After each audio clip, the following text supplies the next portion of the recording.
Good evening, everyone. We are going to call the Deltona City Commission meeting for Tuesday, July 6, 2021 to order. May we have the roll call, please? Commissioner Vila Vasquez. Present. Commissioner King. Here. Commissioner McCool. Here. Commissioner Ramos. Present. Commissioner Sosa. Here. Vice Mayor Bradford. Here. Mayor Hertzberg. Here. And this evening, we are going to turn the meeting over to Commissioner Avila Vasquez for the invocation and pledge and so forth. Thank you, Mayor.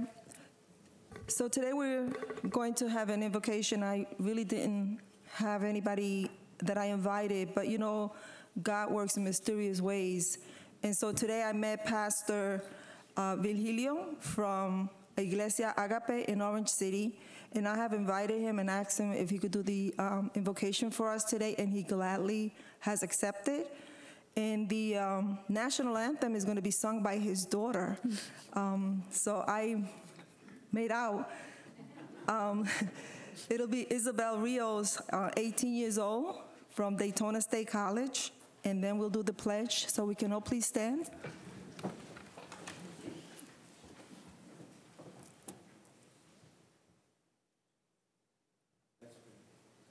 Father God, we give you thanks for this day. Thank you for another day of living, Lord. We ask you to be with us in this meeting. Let your presence be felt, Lord. We ask you for the family suffering right now in South Florida with this tragedy in Surfside. We ask you to protect us, Lord, for this storm coming, and let us be clear thinking, Father, and let your presence be felt.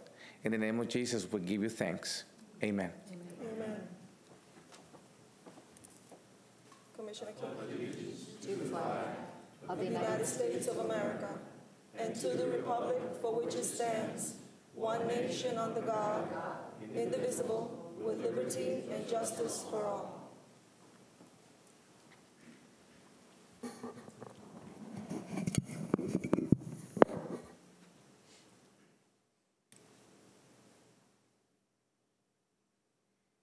Oh, say, can you see by the dawn's early light what so proudly we hailed at the twilight's last gleam, whose bright stripes and bright stars through the perilous fights o'er the ramparts we watched were so gallantly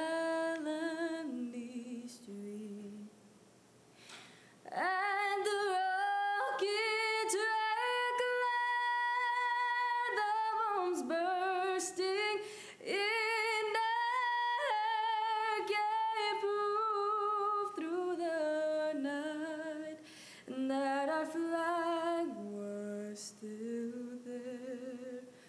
Oh, say does that star-spangled banner yet wave o'er the land of the free and the home of the brave?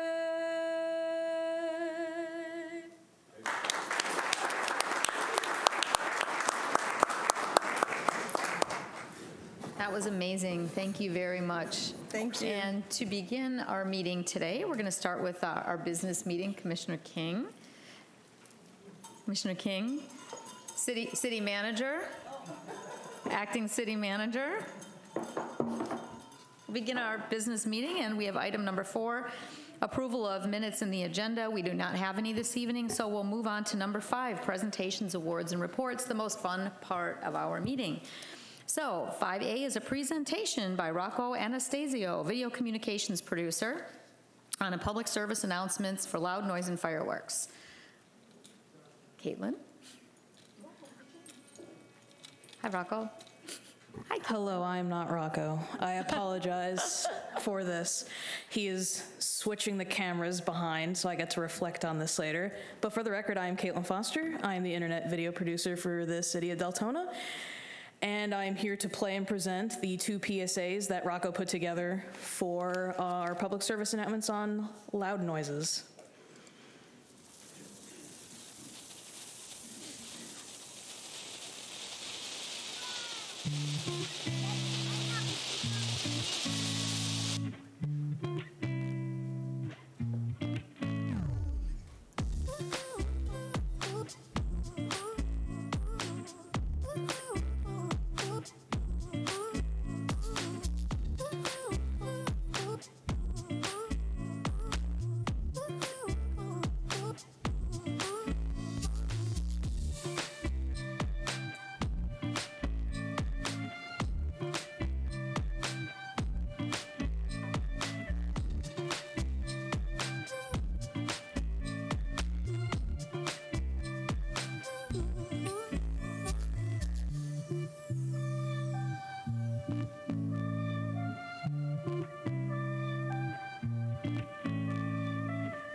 Thank you for enjoying those. Does anyone have any questions or comments or anything? I suppose I'll take them. Commissioner Avila Vasquez? I just want to say thank you so much for the awesome job that you and your group did during this week's or weekend's festival. One of the things I liked was that you reach out to us commissioners to come out and do an advertisement or a video. But the more exciting part was that we were able to share with staff, Parks and Rec staff, people who take care of our parks. I know I asked one to help me, and he took over the video. Yeah. And it was awesome. It really lifted him to make him part of that ad. So thank you so much. I appreciate it. Thank you, Caitlin. Great job for you and your team. And those public service announcements are really nice. Thank you. They're very visually appealing. I think they're great. Thank you. Okay. Thanks. Great job. Okay, now we're going to go to item B, which is the presentation quarterly reports of city advisory boards and committees. These are all written. Affordable Housing Advisory Committee, Firefighters Pension Plan Board, Planning and Zoning, and Team Volusia. Those are all for the second quarter. Our written reports available as attachments on our agenda. And now we have a little add-on to the agenda, item C. Mr. Peters had asked if Ryan could come up and do a quick synopsis of how our weekend events were for the holiday weekend.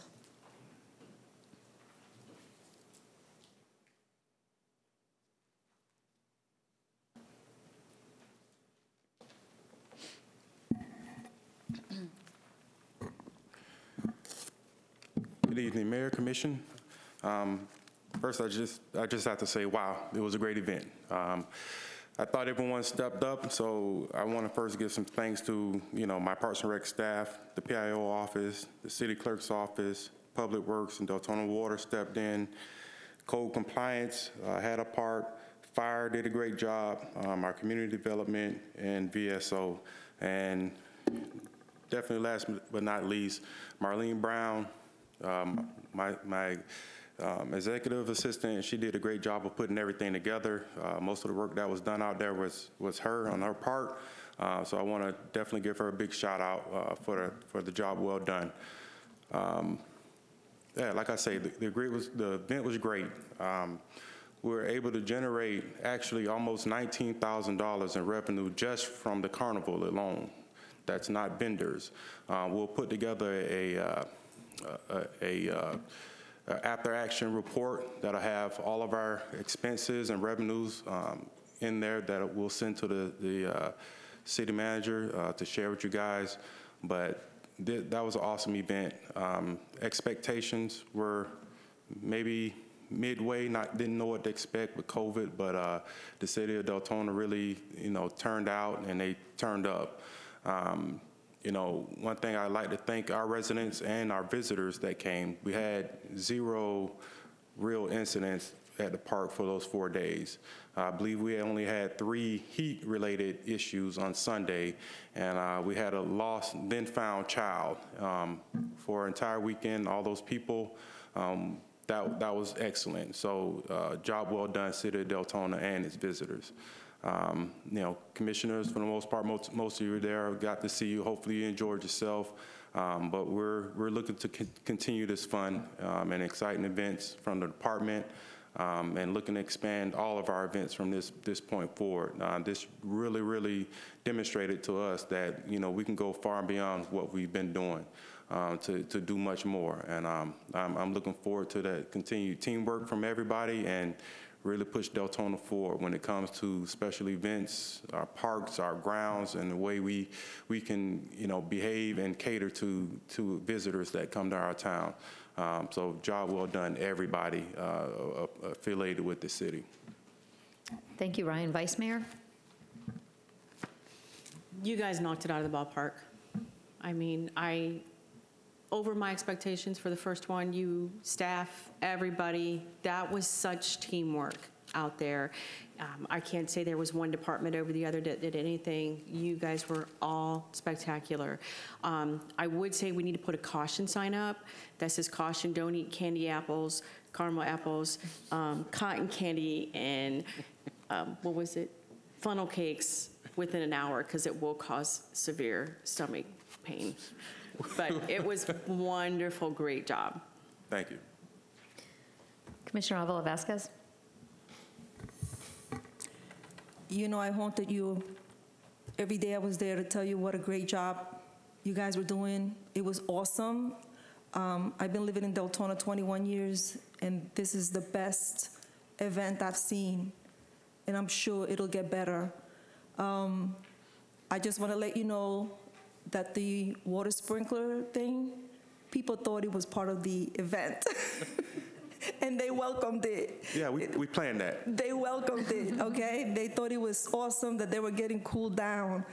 And going to the lost child, I wish there would have been a video made of this, because you had to see Deputy Nunez chasing this little boy across the park. And the faster Nunez got closer to him, the faster the little boy ran away from him until he finally caught him and brought him back to his parents. But you guys did an awesome job. I mean, you guys earned a blue ribbon. Thank you. Thank you. Commissioner Ramos. Thank you, Madam Mayor. Again, Brian, great job, but I think it's also great when we hear, I was at an AM Connection Chamber event this morning, and when you're hearing folks that are outside of the city speaking about what we've done here this weekend, not just with the fireworks, but the carnival. So I had a lot of business people there this morning talking about how great they enjoyed it. They brought their kids to the carnival. The kids enjoyed it. We got a couple of our surrounding cities a little bit jealous, but that's okay. You know, that's why we're the biggest. But again, shout out to you and to staff and to the whole team. The folks are talking about it in a positive way this morning in the business community. Thank you. Thank you. Commissioner McCool. Again, huge kudos to all staff that made this happen, from the very idea where it started to today. You know, everything was done wonderfully. It was remarkable to me that for the amount of people that we had, like the staff keeping trash picked up on the ground, and people were respectful of, I gotta say that. People were, for the most part, really respectful of, they know what they have in the soccer fields out there. So I saw that. I must commend you guys also on the vendors being out there, how it was lined up before you got there. It was truly, I got misty, because when one scan around the park, standing back there at the garage looking, I saw a little girl running with a flag. I saw two boys playing football. It was everything Americana. There was a table, and I know y'all seen it too, a family sitting up there playing dominoes over by. So people were there to be with the community, and it felt like a collective sigh of relief after everything that we've been through. So thank you all very much, from planning all the way to execution and cleanup. You guys really outdid yourselves. The social media was really positive on that also. And I love my district. So thank you very much for that. Thank you. Commissioner Sosa. Yeah, I'm just going to echo what everybody else said. I was there Sunday for the fireworks. It was really awesome. Good turnout. And anybody I've talked to, nothing negative. Everything was very positive about it. Awesome job doing it. Thank you. Yeah, thank you. Commissioner King. Ron, we were there on, actually yesterday, and, you know, even yesterday, there was a good crowd, and when we were leaving, the crowd was getting bigger. We were there in the heat of the day, and let me tell you, it was really hot. I'd sure like to see a tent out there somewhere where we could get underneath it just to cool off a little bit. But other than that, I mean, it was awesome. It was a great time. Sunday, the fireworks were awesome. I was fortunate enough to have people that live 2 blocks from there, and we sat in their backyard and watched fireworks, and they put on quite a spread of food. So it was our Legion party for 4th of July. But it was awesome. The whole thing was great. You guys did a great job. I'm looking forward to a lot more of those kind of events in the city. It was great. All right, thank you. And one thing I don't want to miss out, to our sponsors. Advent Health, and you guys will see when we put together a report, they were a great sponsor in this event. And I don't know if you noticed, or maybe you used them, we had the Lux Flush out there. They truly minimized their fee because they wanted to be a part of the sponsorship for this event. So, you know, it's not just using city dollars. We're trying to get dollars from everywhere to make our events great. So, you know, I do thank those sponsors. Thank you, Ryan, and to your entire team, and to every team that was out there, from, like you said, firefighters, sheriff's office, anyone from Public Works, code enforcement was out there. I mean, you saw people from every single department. Clerk's office was out there, and you know, DTV and so forth. And to just see when you stood up there by the garages and you looked out over that park and you saw the midway so far in the back, you really realize how large that property is, and really how spectacular it is. And sometimes I think we lose sight of that, but to see such a massive event put on and still have so much room and people not crowding, and it was just great. So thank you, and thank you, Mr. Peters, and thank you for all of the entire staff that participated, because you know what? You guys all gave up your 4th of July to work for the residents of Deltona and to provide a super event. So thank you again. Thanks. Thank you, guys.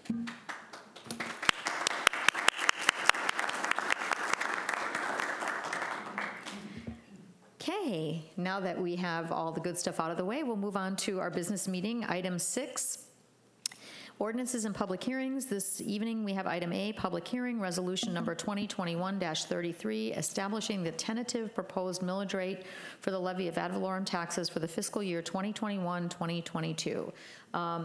Mr. Peters. Yes, ma'am. I'm going to have Mary Lyson come up. We got a couple of blanks that we need to fill in. I know the numbers, but I want to make sure they're precise. And then we will ask you to approve the resolution as modified. Good evening. If you are reading the agenda, there is an increase of 9.31%, and that's the difference between the rollback and the proposed rate. So the rollback was the final. 9.31%? Yes. Okay. So the rollback rate, and this is the official as of July 1st from the Volusia County Property Appraiser, is 7.1812. And the proposed millage rate to support the budget this year is 7.85 mills, unchanged from last year.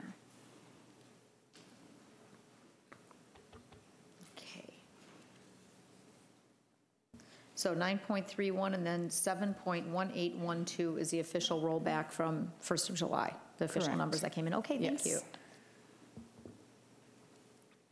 Okay, commissioners, as you know, this is setting the tentative millage rate for the trim notice. This is as high as you can go. Whatever you set here, you cannot go any higher. You can, however, lower it when our hearings commence in September. So if there's any discussion by the commission, Vice Mayor Bradford, and then Commissioner Ramos. Since there's no discussion, I was going to make a motion. Go ahead. I move to approve resolution number 2021-33, adopting the tentative proposed millage rate of 7.85 for the levy of ad valorem taxes for fiscal year 2021-2022. The acting city manager has the authority to make corrections of Scribner errors and the like. Second. Okay, properly moved for 7.85 by Vice Mayor Bradford, seconded by Commissioner Ramos. Do we have any members of the public that have signed up to speak? If so, please call them forward. Albert Bryan, please. So we're opening the public hearing for public comment.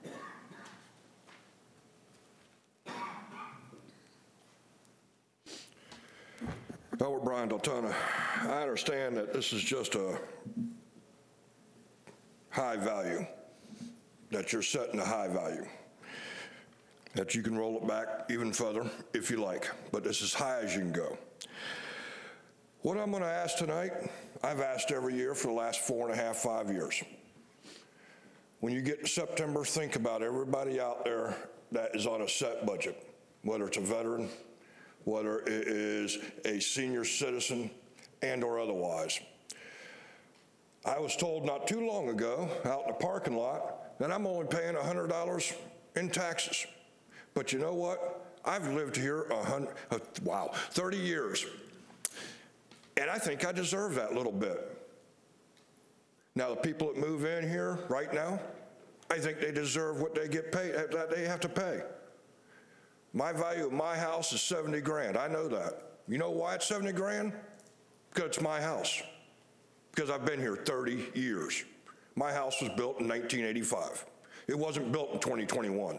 It wasn't built in 2020. If they want to move in here, pay that exceptionally high price in their homestead, that's their problem, not mine. But I've been here 30 years. I've been paying taxes to Deltona for 30 years. I've been paying for your sidewalks for 30 years. I've been paying for your stormwater for 30 years. If I haven't earned the right to have a little bit of a rollback, I think there's a problem with this commission. I really do. Because we're at 7.85 for what, the 5th year, I think, in a row, if I remember right? I think it's 5 years now we've been at this rate. And every year I keep being told, oh, maybe next year. And even this year I heard this gentleman say, oh, maybe next year there'll be a bad economy. And then we'll hear, oh, we can't roll it back because we're in a bad economy. Y'all get real. Thank you, sir. Closes public comments, Mayor. Okay, thank you. Commissioner Sosa. I don't think it's any secret where I stand on this. I myself am not in favor of the 7.85. I myself would prefer to see the rollback rate of 7.1812. Even with that rollback rate, we still have an increase of $1.226 million. And that's at the rollback rate compared to 2020. So, or 2021. So right now, if we went to the rollback rate, we are still going to have a positive cash flow of $1.26 million. So I myself am not in favor of the 7.85. I myself would like to see the rollback rate as our highest point we can go and maybe pull it back from there come September. Thank you. Thank you, sir. Okay, seeing no more questions from the commission, we have a motion and a second on the floor. Marcia, process-wise, we are good to go to vote for this. It's the September where we have to do all the other official things when it's an ordinance. So, okay, commissioners, since it's a resolution, we do not have to read it. May we vote, please?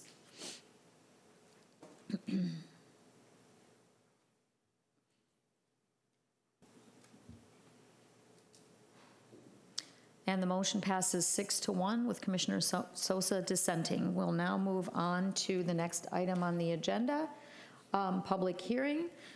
Item B, Resolution 2021-34, approval of the City of Deltona's Community Development Block Grant, the CDBG program, year 2021-2022, the annual action plan. Mr. Paradise. Thank you, Madam Mayor. Ron Paradise, City of Deltona Planning and Development Services for the record. Resolution number 2021-34 is, as was stated, the approval of the program year 2021-2022 annual action plan for the Community Development Block Grant. And as an entitlement community, the city is eligible to receive about $600,000 in federal funding this year, through program year 21/22. The annual action plan is a document that establishes where the city will spend or propose to spend its latest CDBG allocation. It also provides for public comment as part of the process as well. According to the action plan, the city is proposing to allocate money for drainage projects, public service provision, administration, and housing and rent and utility assistance. This year, the majority of the money is earmarked for a pretty significant drainage project. located near and around the intersection of Providence and Normandy. About $300,000 is allocated for that project. If you all remember, this project was deferred, and CDBG monies were allocated to some park projects. As we stated when we did that reallocation, it's back for the program year 21/22. There's also a smaller drainage project along the East Normandy corridor, more specifically the segment of East Normandy between Parker and Lombardy. I'm not familiar with the exact mechanics of this project, but it involves replacement of pipes and some reconstruction of drainage infrastructure in that area. It's a $21,000 project. This year, for public services, the city received 5 public service applications. The applicants are well-established providers that have a long history providing service within the city. The theme of the collective public service missions really can be described as follows: homelessness prevention, elder services, and child care. There is a ranking process, and if you all recall from last year, we followed the similar process as last year, which we had 4 staff members that did the ranking using criteria that is HUD approved and has been in the past reviewed by the City Commission. All in all, the public service providers ranked really well. You know, this isn't their first time doing this. They're familiar with the process and the ranking criteria. And most of them got everything they requested. And the few that didn't were darn close. And I'll just kind of go through that, the amounts proposed or recommended by staff. First, we had Neighborhood Center. Again, this is homelessness prevention. They requested $25,000. Staff is suggesting that they be granted $22,000. Boys and Girls Club, they had youth programs, and they requested $20,000. Staff is suggesting that they be awarded $20,000. Hands of Hope, longstanding community provider here, they requested $20,000. The city staff recommendation is they receive $19,000. And Council on Aging, they're going to be providing elder activities. They requested $15,000. Staff is suggesting they be granted $15,000. And finally, the Early Learning Coalition, which is child care, daycare subsidies, and so forth, they requested $13,000, and staff is suggesting they be granted $13,000. To administer the program, just the overall administration of this CDBG grant, there will be $120,000 allocated. This will help fund 3 positions within the Community Development Division to help, like I said, manage this grant. Finally, there'll be a small amount in the amount of $59,000 that will be used for housing and or rent and utility assistance. There's anticipation this small amount of money will be leveraged with SHIP or other funds as it may become available. There are several alternatives that are discussed as part of the agenda memo. I'm just going to kind of just advance to the recommendation, and city staff recommends the City Commission approve resolution number 21-34 and direct the acting city manager to transmit the program year 2021-2022 annual action plan to the United States Department of Housing and Urban Development. I'll be happy to field any questions you all may have with regard to this topic. Okay, thank you, Ron. Commissioner Ramos? Thank you, Madam Mayor. Ron, this might not be a surprise, my question, and I think I brought this up last year as well. Neighborhood Center homelessness, Hands of Hope homelessness.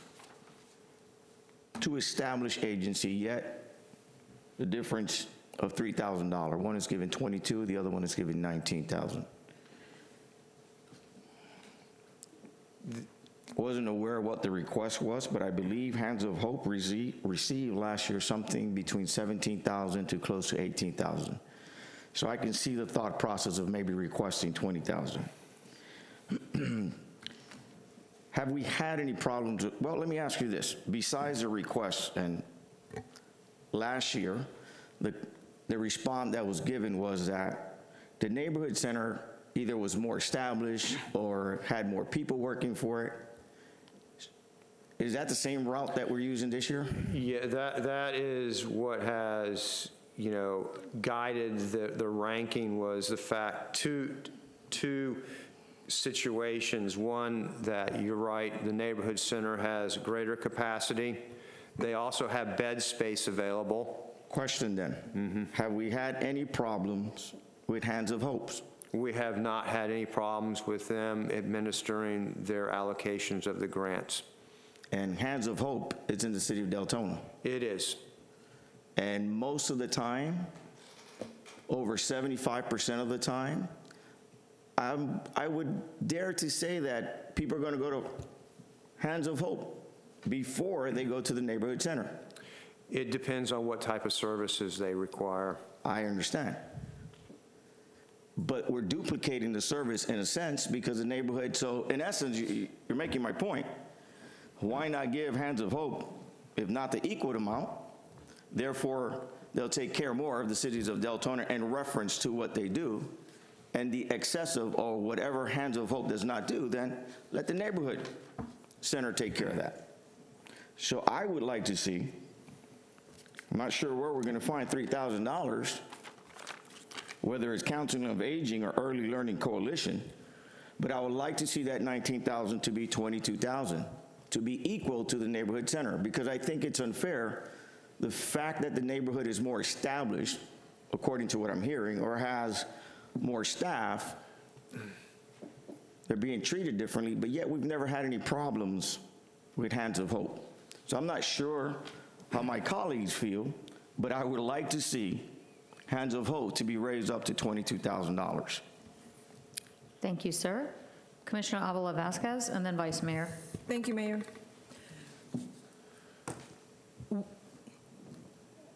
Commissioner Ramos, I agree with you. I know for a fact, and Hands of Hope has been servicing not only residents of the city of Deltona, but also from our neighborhood cities. And the only difference they don't have is emergency shelters, but they do have vouchers that they have to give anyone who is looking for emergency shelters. I have sent people, I have contacted them for emergencies for people, and I know that they personally go to these people's places to help them out. And we are trying to bring something local. We are trying to make something closer to us. And I agree with Commissioner Ramos. I mean, let's start at home, and then whatever we can help here, then we can, go to our sister place, which is the neighborhood center, for them to help, the residents as well. But I believe that we do have something here that we need to build up. And if we're looking for a one-stop here in Deltona, I think this is where we need to concentrate. Thank you. Vice Mayor? I echo that. We give the neighborhood center $50,000 a year for the beds. And to me, now I'm giving them $70,000. And I hear over and over and over and over and over, I called the neighborhood center, I got nothing, and I ended up calling Hands of Hope. I called the neighborhood center, I didn't get a response. I called the neighborhood center. That's what I keep hearing over and over and over, is that we're giving a lot of money to the neighborhood center, and I haven't heard of residents receiving it. In fact, I've heard more than not that the neighborhood center has been reached out to and calls were not returned. Beds were not available. So it's not like we have this set of beds and this set of services that's being reserved for it. And the money needs to stay at our local location.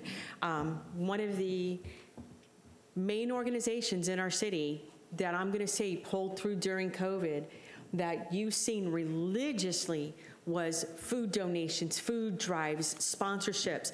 I didn't hear Neighborhood Center stepping up and doing any of that. And that wasn't money coming from the city. That was money coming from elsewhere that they still chose to put into the city of Deltona because their passion for Deltona is the passion for Deltona. Whereas what I hear, and it just could be that I'm not in DeLand and I don't hear it, but I don't hear that Deltona's really #1 priority for them because they have all these other cities. But we give them $50,000 for those beds. And to me, this money needs to stay in Deltona as much as we possibly can. I'm not going to say it's $23,000, but, you know, I mean, you guys did a great job grading scale. I don't want to kick it down, but that's just my thought process was as well is that, you know, we're already giving them 50 grand and I'm still getting major complaints that we're not getting the services from them because they're already spread too thin. So giving them more money isn't going to change how thin they're spread. It's still going to come back to Hands of Hope, which is what I'm hearing over and over and over. So I don't know. I mean, if I look at your grading scale, you actually had them at 18,000. If you take your percentage of the grade times the percentage, you actually originally had, you know, the 18,165.56. Maybe you give them that and put the rest over to Hands of Hope. Go ahead. Yeah, go ahead, you know, Commissioner Ramos, that's fine. As you're speaking, Vice Mayor, and I'm glad you even brought that up in reference to the $50,000 for the bed. You know, if we don't want to touch anything else, let's flip the script. We give Hands of Hope the $22,000 and give the neighborhood center $19,000. You good? Commissioner McCool? Yes, thank you very much. I would like to understand and I would like to talk because this has been something that's close to my heart since being with Deltona Strong, since starting before COVID, the social services summits that we had and being involved with that. I would like to talk more about, and I know that that's forthcoming, about this because in doing the point-in-time count, Deltona has not so much a homeless problem, but the homeless prevention problem. We have close to homelessness problems. We do have homeless, but our situation is more close to homeless, okay? So, and I'm going to tell you that I still get phone calls for services, right, for Deltona Strong. Sometimes the phone rolls over to me. And I will tell you that in getting those calls in the middle of the night, when I have called the neighborhood center, they've gotten them into the bridge. And that's been recently in the last 90 days. My heart and my tenet has been all about Deltona-centric projects, though. And I am with the rest of the commission regarding that closer to the home, closer to the heart. You know, neighborhood center is very well established in DeLand. I know that we have, Ron, how much longer do we have on their contract for that? I do not know. Yeah. It was 5 years total, so I think we either have. I think we have 2 years. Yeah. So with that being said, with the bridge, I mean, I'm in agreement also about that. I want to hear more conversation about Deltona-centric and social services. I don't know that for a point of this conversation, before we move further into this, if our acting city manager has anything to say about this also, if you know, I don't know.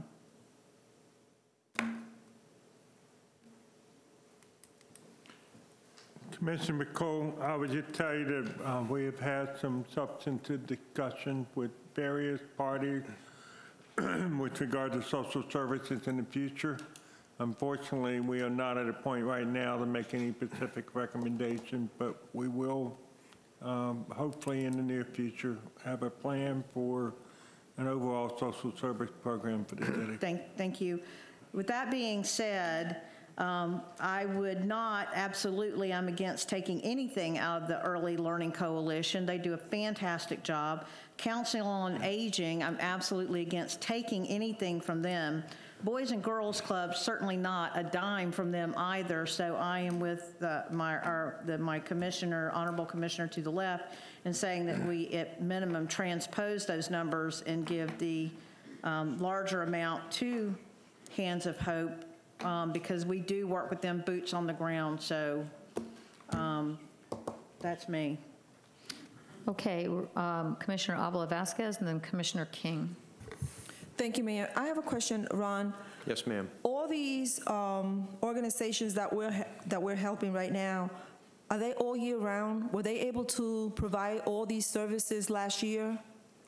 Yes, they do provide services year-round. Now, I'm not sure, you know, COVID may have diminished some of the service activities. I think it may have diminished some of the service activities with Council on Aging.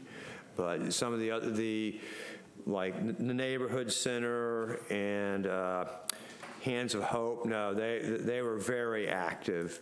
I think the Boys and Girls Club, you know, they had changed their format to a certain extent to go to more of an electronic format. So like I said, so COVID kind of altered some of the focus here. And like I said, a lot of it was about, you know, Hands of Hope and the Neighborhood Center and so forth. Right. The only reason why I'm asking is because when I was on the Children and Family Board, if you didn't use the funds that we gave you the year before, you didn't qualify for the following year's funds. So does this apply also for the city of Deltona, or it does not? Yeah, we do require that they do use the money. So it's safe to say that all these organizations did Yes, use they did. for 2021? Yes. Or 2020? 2020. 2020. All right, thank you, Ron. Commissioner King.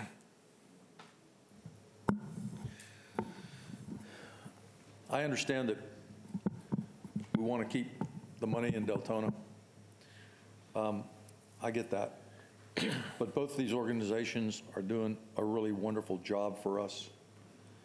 I think we would be better off, I think they would be better off, if instead of transposing those numbers, they would just make them equal and give each one of them 21.5.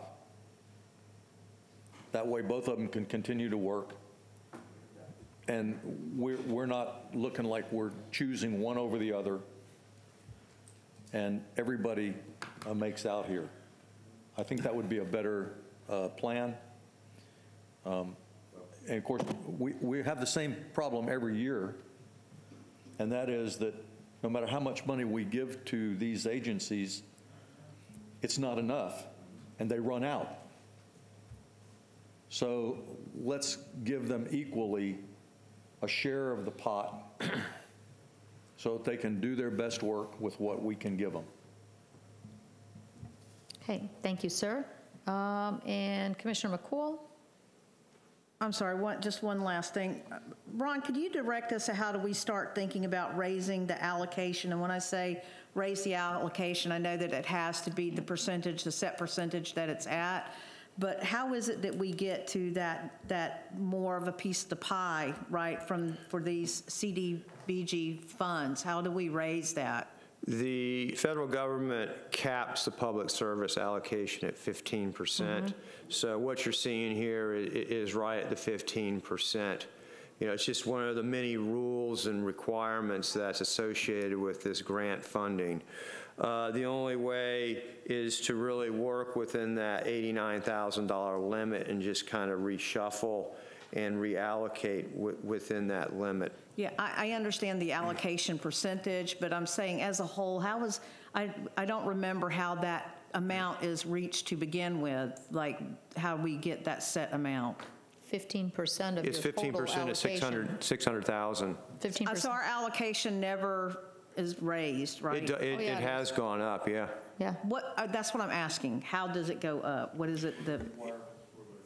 It is just based on the federal government's formulas, and I'm not intimate or even familiar with that methodology. And we just kind of take what we can get. I mean, when we first started doing this back in the day, I mean, we were getting like $400 and some odd thousand. So we're going in the right direction. You know, we're not in the Corvette, but, you know, we're on the 10-speed, at least moving. Yeah, I'm good with that. I just didn't know how we got to that number, what that spend is, so I'm ready to make a motion. Okay. Go ahead and, let's see, who's on? Oh, I have the board lit up again. Okay, Vice Mayor Bradford, Commissioner Sosa, Commissioner Ramos. Then we'll, go ahead. Just to give everybody a peace of mind, all these organizations turn in, I believe, quarterly reports to you guys, correct, Ron? Or is it semi or annual? When they request payments or reimbursements, they submit reports on who they serviced, how many, and so forth. And then are these funds like Neighborhood Center, because I think there is a concern on that, you know, being based in DeLand, does that report, are they required to utilize it only on Deltona residents, correct? Yes, they are required to authenticate the use on Deltona residents. Right, so it's not like, even though they're based in DeLand, that the money's being used elsewhere, it's still being used in DeLand. They're running NIDA funds the same as, I mean, I feel for both organizations, and this is a tough one, because I think staff, you guys did a great job on allocating it. And I don't want you to think we're second guessing it at all. I think we all kind of have seen how Hands of Hope has stepped up during this year's pandemic and did a lot more than just this food or, you know, the utilities assistance. So, you know, I don't want you guys to think at all that, you know, we're questioning what you guys have done, but also wanted to clarify to everybody out there that this money is being spent on DeLand, Deltona residents, not DeLand, not Orange City, nowhere else. So I just wanted to clarify that. Thank you. Appreciate that. Commissioner Sosa? Yeah, I'm just going to echo Commissioner King. Everybody wants it divided. I'm with Commissioner King. Just take the total allocation of $41,000, divide it in two, give each organization $20,500, and, you know, go on from there. And Commissioner Ramos? Thank you, Madam Mayor. That's just the clarification I did want to make. It couldn't be the 21.5 because that would put us over the 89. So to Commissioner Sosa's, yes, if we give the neighborhood center $20,500, keep everything the same, and bring Hands of Hope up to $20,500, it keeps us at that $89,000. That's correct. Thanks for catching that, Commissioner. Okay, commissioners, we need a motion and a second, and then we'll go to the public hearing. Huh? Yeah.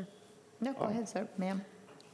I hereby move to approve resolution number 2021-34, the staff suggested funding, including CDBG public services, with the amendment that we split the difference and make the, oh my God, what'd you do? Okay. $20,500 to the Neighborhood Center for Homelessness, $20,000 for the Boys and Girls Club youth programs, $20,500 for Hands of Hope for homelessness, $15,000 for Council on Aging elderly activities, and for Early Learning Coalition, $13,000 for a total of $89,000, and direct the acting city manager to transmit the program year 2021-2022 annual action plan to the U.S. Department of Housing and Urban Development. The acting city manager has the authority to make corrections of Scrivener's errors and the like. Second. An echo. Properly moved by Commissioner McCool, seconded by Vice Mayor Bradford. Is there anyone that has signed up for the public comment portion of this? Yes, Mayor. Elbert Bryant and then Elizabeth Chavez. Elbert Bryant, please.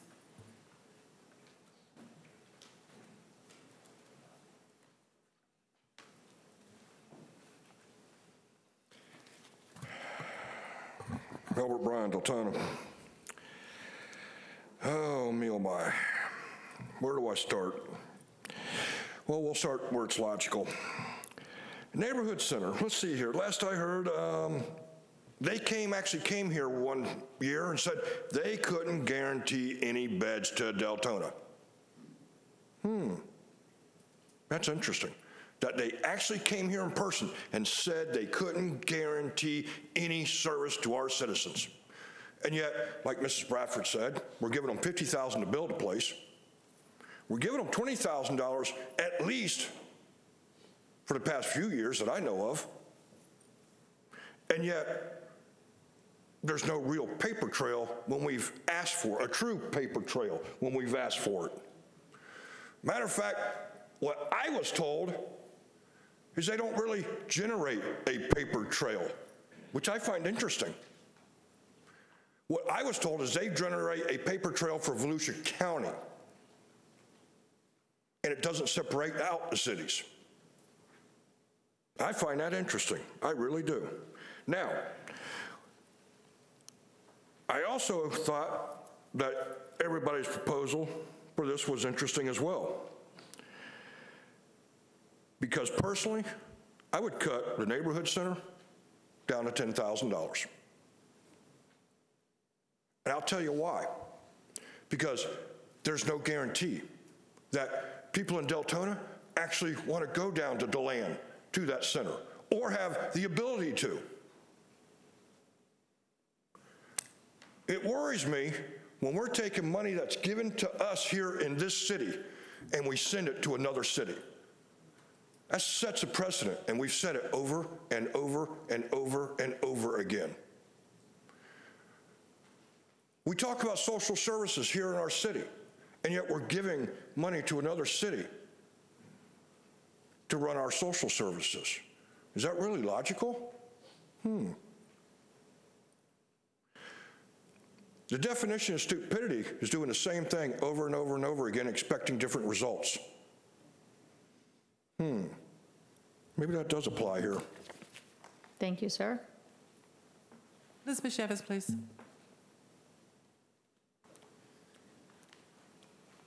Elizabeth Chavez, Deltona. The Nitty Gritty True Talk Ministries right now is helping a gentleman that lives in Deltona, homeless. Neighborhood Center has not contacted me to give him a place. It's been more than 2 months. And we're talking about a Deltona resident that was on the street. So, with my experience, the Neighborhood Center helps with food, but the Nitty Gritty True Talk Ministries gives out in food drives more than what the Neighborhood Center can give in one day. Okay, so whatever I need to do, if any of you can give me direction, orientation, the Nitty Gritty True Talk Ministries is a 501c3 nonprofit organization, and we are multifaceted, which means that we will help anyone, anywhere, at any time. But we first go out into Deltona first. And there's homelessness, and maybe it's just 2 or 3. And then you'll find 2 or 3 more in the woods, and then 2 or 3 more in another area, and then a whole bunch of them behind Publix, and then a whole bunch of them in another area. It's here in Deltona. So if I have to find a building, and maybe you guys give me $20,500, I will make sure that the people here in Deltona that are homeless get some services here in Deltona as well. I don't think it's fair that they don't have an accurate paper trail of who they have helped in Deltona. If so, then, make that known to the public correctly. I think that that's fair. And then maybe, shut up the mouths of us that are saying some of these things, right? So he's still waiting to get a bed at the bridge. And it's been more than 2.5 months. And we've gone there daily, and then we've gone there every other day. And they have the same people working in there. They do go and they do work. This is part of a lot of the shelters in Volusia County and Seminole County. It's part of their thing. See, he's a veteran, and he couldn't get shelter anywhere else, and he was out in the street, and he was in Deltona. So I'm wondering, how well does the neighborhood center really work? Because this gentleman really needed a lot of help. I haven't had sleep in 3 months trying to find this gentleman a place to live. And I just found one just a few days ago. It's not been easy. It's not easy to help these people. Some of them want to be homeless, but some of them don't. I think that you have to do a different type of survey, some type of different type of going with your deputy out on their patrol car, looking at different areas where they know that the homeless are, and they tell them, don't be on the street, on this corner, around this time, go over there. And where's there? The woods. They're in the woods. They really live in the woods. And that's homelessness for them. So, and then it's sad to hear a couple with children having to go from Deltona to find social services in the neighborhood, and maybe if, and it's not guaranteed that they would get that help. And we're talking about a couple with children. So I don't know how well you feel that this is being allocated to a Hope, the Hope Place. Yes, very active during COVID, and yes, because of COVID, you know, the senior place could not be opened, but then they had to go and get their own food. So even transportation was cut off for them because of COVID. So sometimes maybe in a situation like this, you want to. Thank you, ma'am. That closes. Okay, thank you very much. Public comment portion of the meeting is now closed. We have a motion and a second. Vice Mayor Bradford.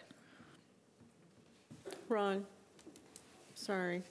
But since it was brought up, let's get it out there and clarified. So it was brought up that the neighborhood center does not generate a paper trail. Are we receiving their reports Yes. timely and accurately as we're supposed to? Yes, we are. Okay. And I don't know what the context that comment was Okay. made in. I just want to make sure but that the reports are being yeah, received. this is, and these outfits do get audited by city staff periodically, and we do not disperse or distribute any of the monies until they authenticate, you know, who they served, where they're from, and their income levels, because these are all means-based programs. So it's my understanding, and correct me if I'm wrong, funds are dispersed, then once funds are dispersed, they have to show proof of who they disperse those funds to. No, they show proof when they ask for the money. Okay, Because right. it comes in a package of information. So we do not. Right, no, so, right, that's what I'm saying. No funds are dispersed until they show proof. Affirmative, yes, ma'am. Okay. Veterans. I thought there was a veterans, and Commissioner King may be able to help me out with this one.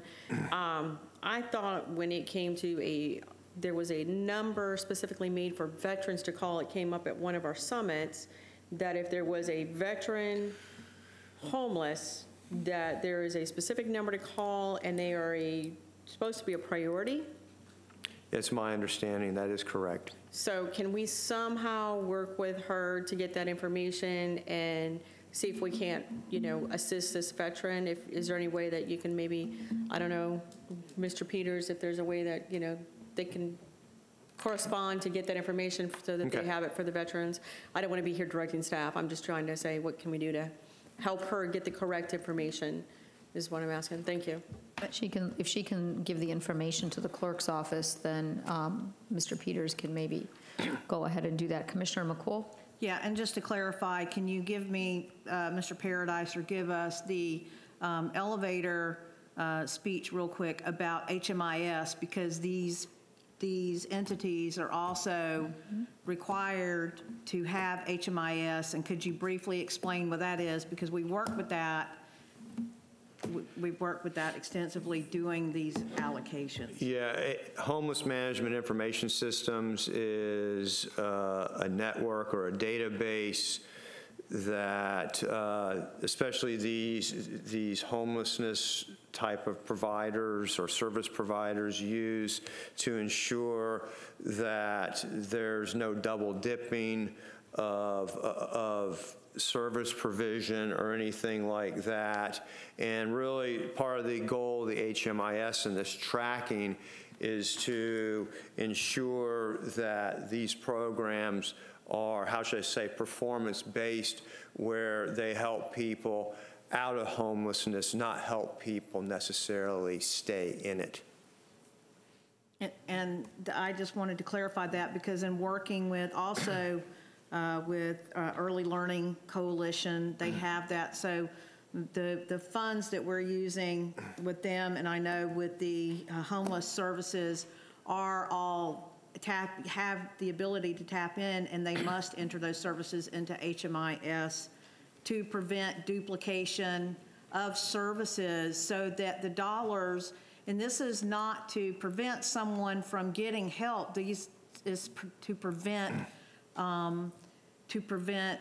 giving out where money has been given out, and it's also to help make sure that we're spending the dollar as best that we can, and also helping to direct those services to where they need to go. If Early Learning can see that somebody has been to the neighborhood center, then they understand more, and vice versa, about what the needs are. So I just wanted that clarified too. Thank you.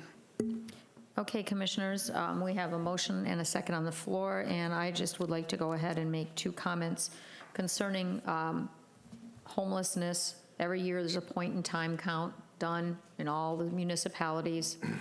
There's arguing ever since this has began that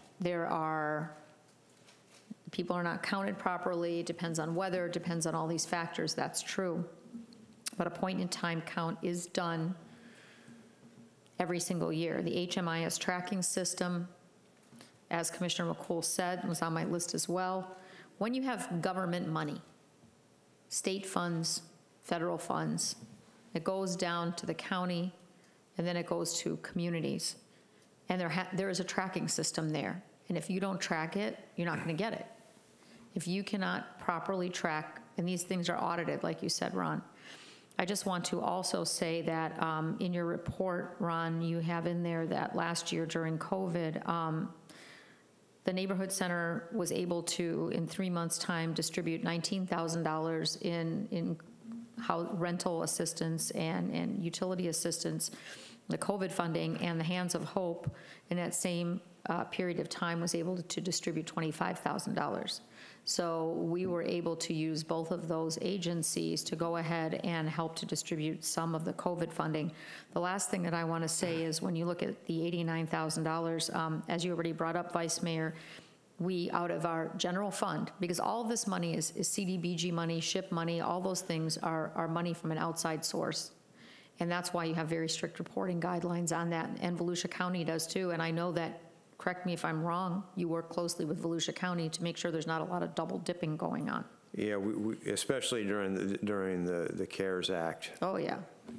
So I know you guys work together to make sure, and that it's a lot of time, it's a lot of administration, but aside from that, in our general fund, in the city commission's budget, we have 3 line items in there that comes out of our general fund. And that is $50,000 for the neighborhood center, Vice Mayor, you already brought that up. It's $30,000 for the William Harvey Scholarship Fund, and the last item is $18,000, I think $18,600. That also goes to the Council on Aging. So when we go ahead and look at that, I know the Council on Aging was not able to take care of a lot of the seniors in terms of activities and so forth. Mr. Peters, I would like to have a report before September on all of these entities, just the official report that staff gets in, nothing extra, nothing generated, just the reports that come in that we can take a look at before we make any final budgetary decisions. And I know this is going to go forth, but I'm talking about the other funding that's in the general fund. For that, I'd like to see where we are with these agencies. So we have a motion and a second on the floor. May we vote, please?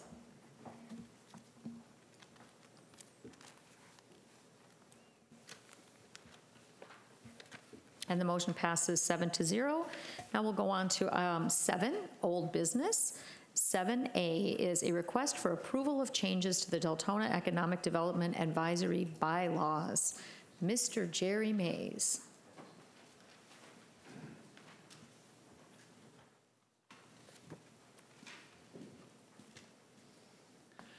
Madam Mayor, Commission, good evening. Jerry Mays, Economic Development Manager for the City of Deltona. We are back from the May 17th meeting to have another run at this. Basically, as it's been put forth to you, we have 3 major items that were brought up by the commission on May the 17th. Staff has addressed these items. Most of them are addressed within the bylaws. The first item, number 1, is simply a housekeeping item defining the term member. In other words, anyone who is appointed by the commission to the Deltona Economic Development Advisory Board is considered a member, whether regular or alternate. So there's no distinction between that part. Item number 2 is the appointments. I believe the commission has been advised there are 3 who have declined to be reappointed. So at this point, we have 12 applicants for 11 positions, 7 regular positions, 4 alternate positions. These are listed. If you like, I can go over the ones who have declined. They are member Gina Martin, alternate member Ann Newman, and alternate member Sterling Santallaire. All the rest have indicated their willingness to serve on DDAB.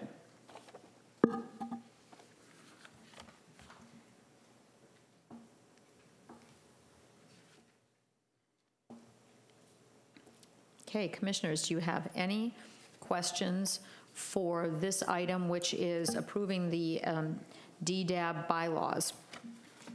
And Commissioner, oh, that was a quick light up from everyone. Commissioner Ramos, Vice Mayor, and Commissioner Avila Vasquez, all of a sudden. Thank you, Madam Mayor. It looks as though the one member is coming from Vice Mayor Bradford, so I'm not sure if she's ready to nominate someone tonight. No? Wait a minute.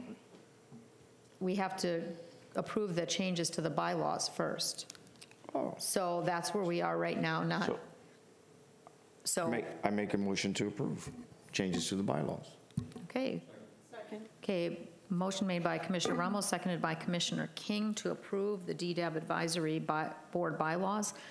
I have Vice Mayor and Commissioner Vasquez. Did you 2 want to speak on this item? You want to wait on the appointments, correct? No, as well. I was going to speak on this. Okay. I want to say thank you for making the necessary changes, and what I hope is that the changes that you've made to these bylaws are going to keep your meetings flowing so you don't have the problems you did prior to, and just ask that if it comes down to you're having the same situation, that you come back so we'll do whatever we have to do to keep it fixed so you can continue to have your meetings and your workflow.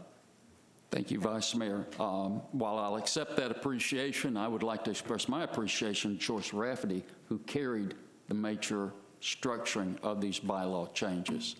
Thank you. Okay.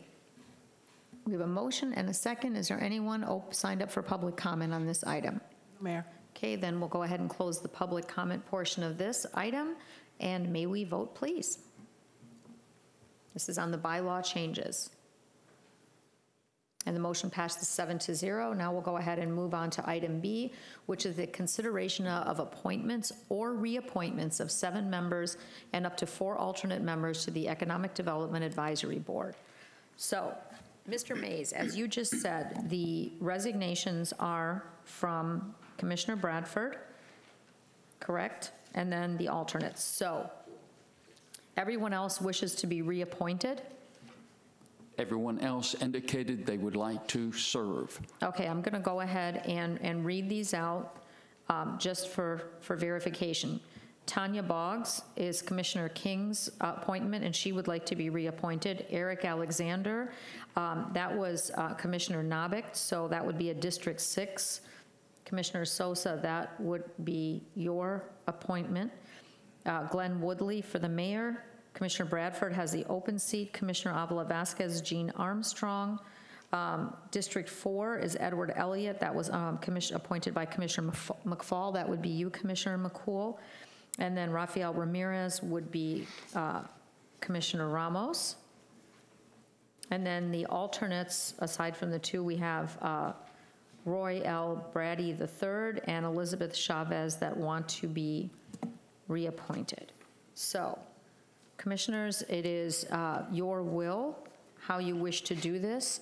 If you would like to go ahead, would like to vote on these individually. So whoever is ready, if you'd like to go down the line. If you're not ready, Commissioner King, if you want to go ahead or you want to wait. Okay. Commissioner or Vice Mayor Bradford, do you want to appoint someone or do you want to wait? Well, what I like to do is I like to look at the alternates to move them up to members. So since one of my members has, I guess, stepped down, we need to, what I'd like to see is a alternate move up. But what's difficult is knowing which one of these alternates has been a stellar. I don't know if I'm allowed to ask you this, but I'd like to know which one of these alternates has been, you know, pretty accurate at showing up and involvement that I would say, let's move them up. And then I would, you know, suggest maybe we move somebody else to an alternate position at that point. So would you have any feedback to me regarding the 4 alternates on attendance, participation? There are 2 alternate members seated who have indicated, my apologies, there are 2 alternate members. There are none seated at this point. There are 2 alternate members, former.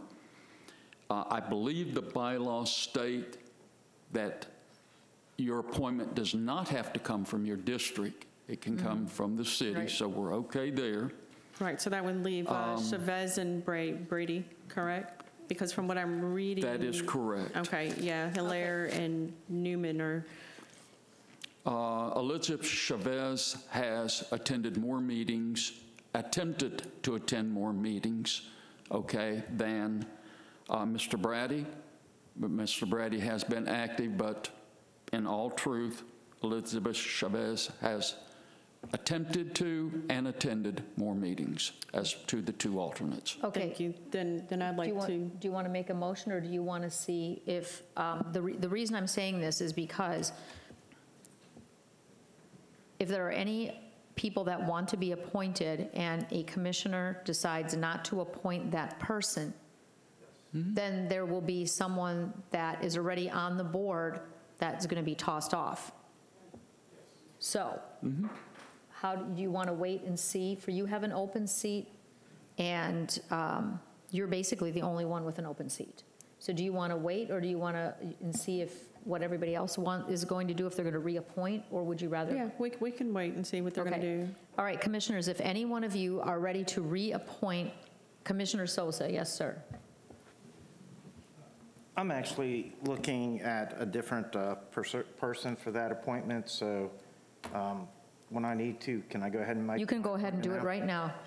Okay. I move to confirm District 6 appointment of Matt Rowley for term to expire May 31st, 2023 to the Deltona Economic Development Advisory Board. Okay, is there a second to? Second. Okay, so properly moved by Commissioner Sosa, seconded by Vice Mayor Bradford to appoint Matt Rowley for the District 6 appointment. Liz, I'm going to ask, you don't have any public comment on any of these, do you? Okay. May we vote, please, on Mr. Matt Rowley for District 6?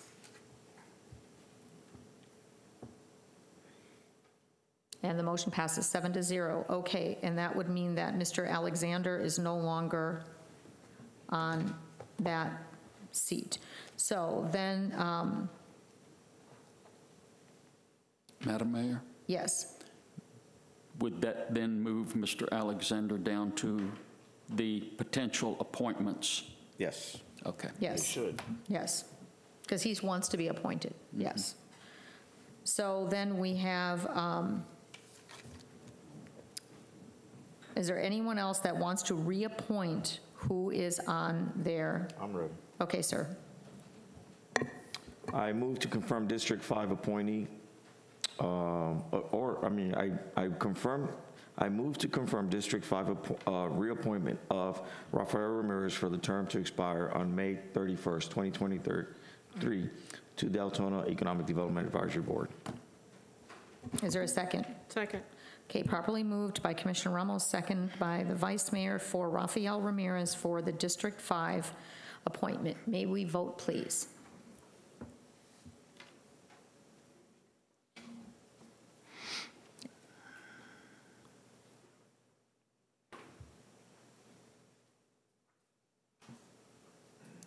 Did someone not vote?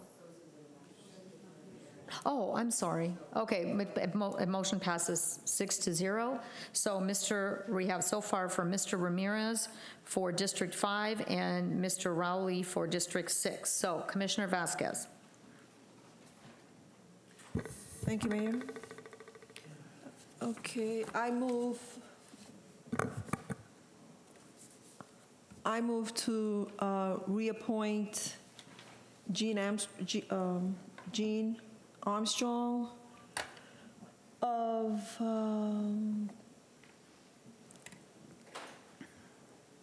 what district is she's 3. No, but it's your appointment, so it's for the District 3 representative. Eric is in District 3.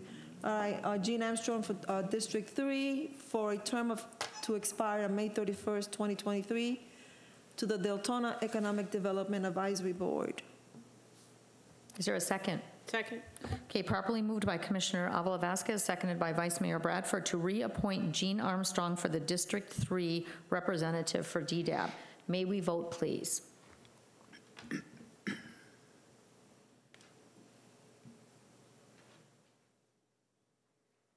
Motion passes 6-0. Okay, is there anyone else that is ready to go ahead and, Commissioner King? No? Yes?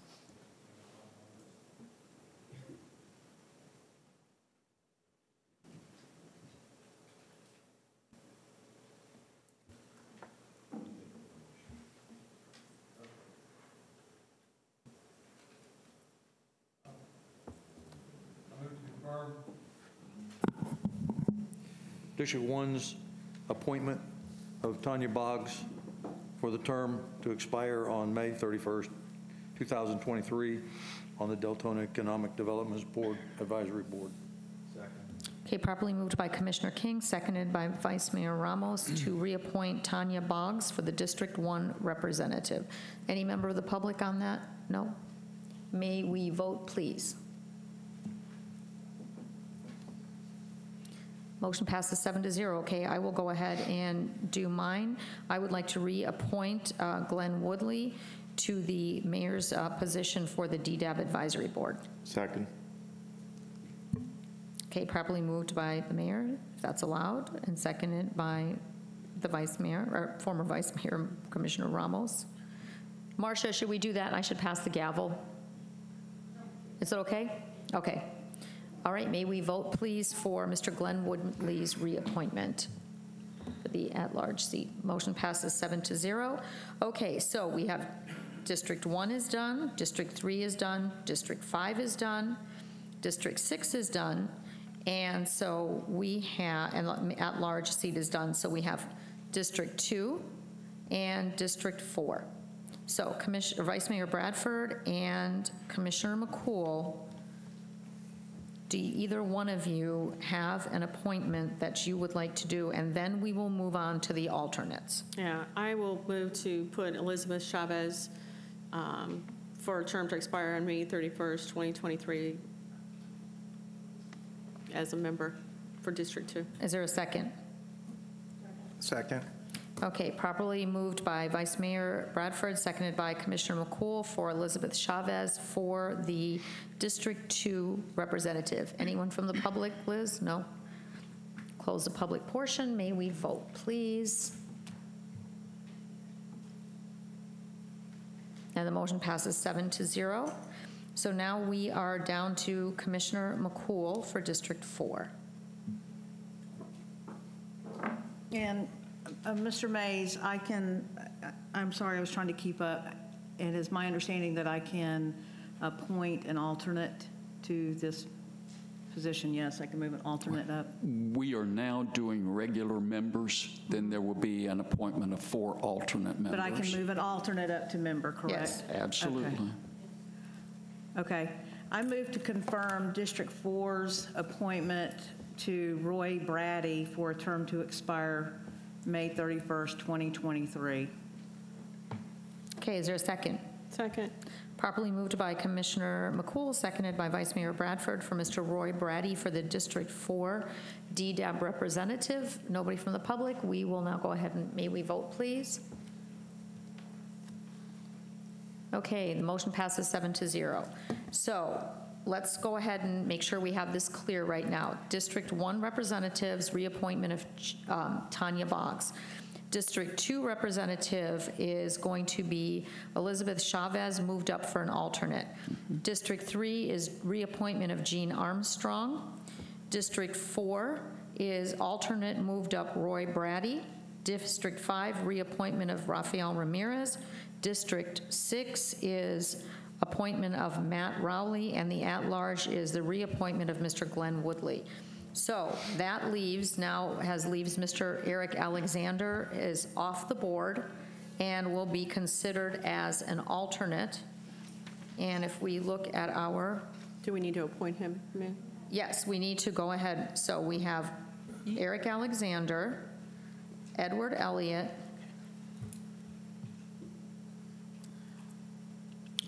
Gina Martin resigned, right? She did not want to be reappointed, correct? That's okay. Yeah, Gina, Ann, Okay, so for alternates, we have Eric Alexander, Edward Elliott. That's all. Ramon Rodriguez, Mario Santos, and Eric Talby.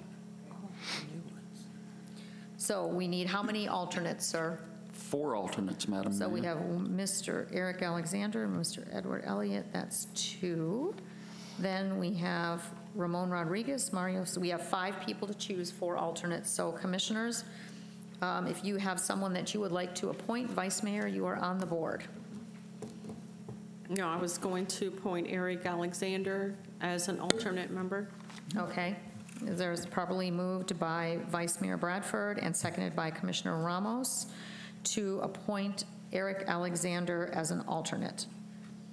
May we vote, please?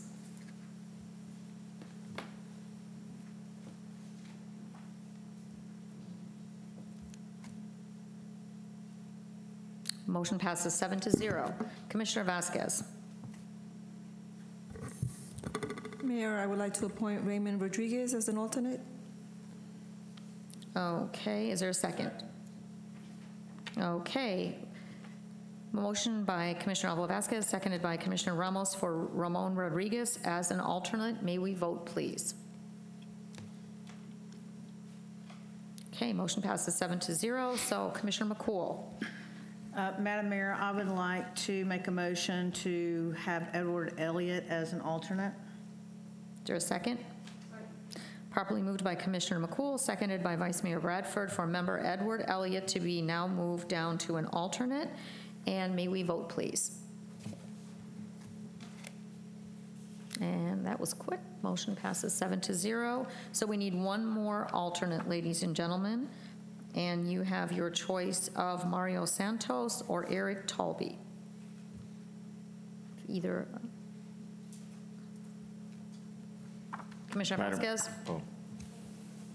I move to appoint as an alternate. Oh, sorry. No, go ahead. Okay. Eric Talby. Is there a second?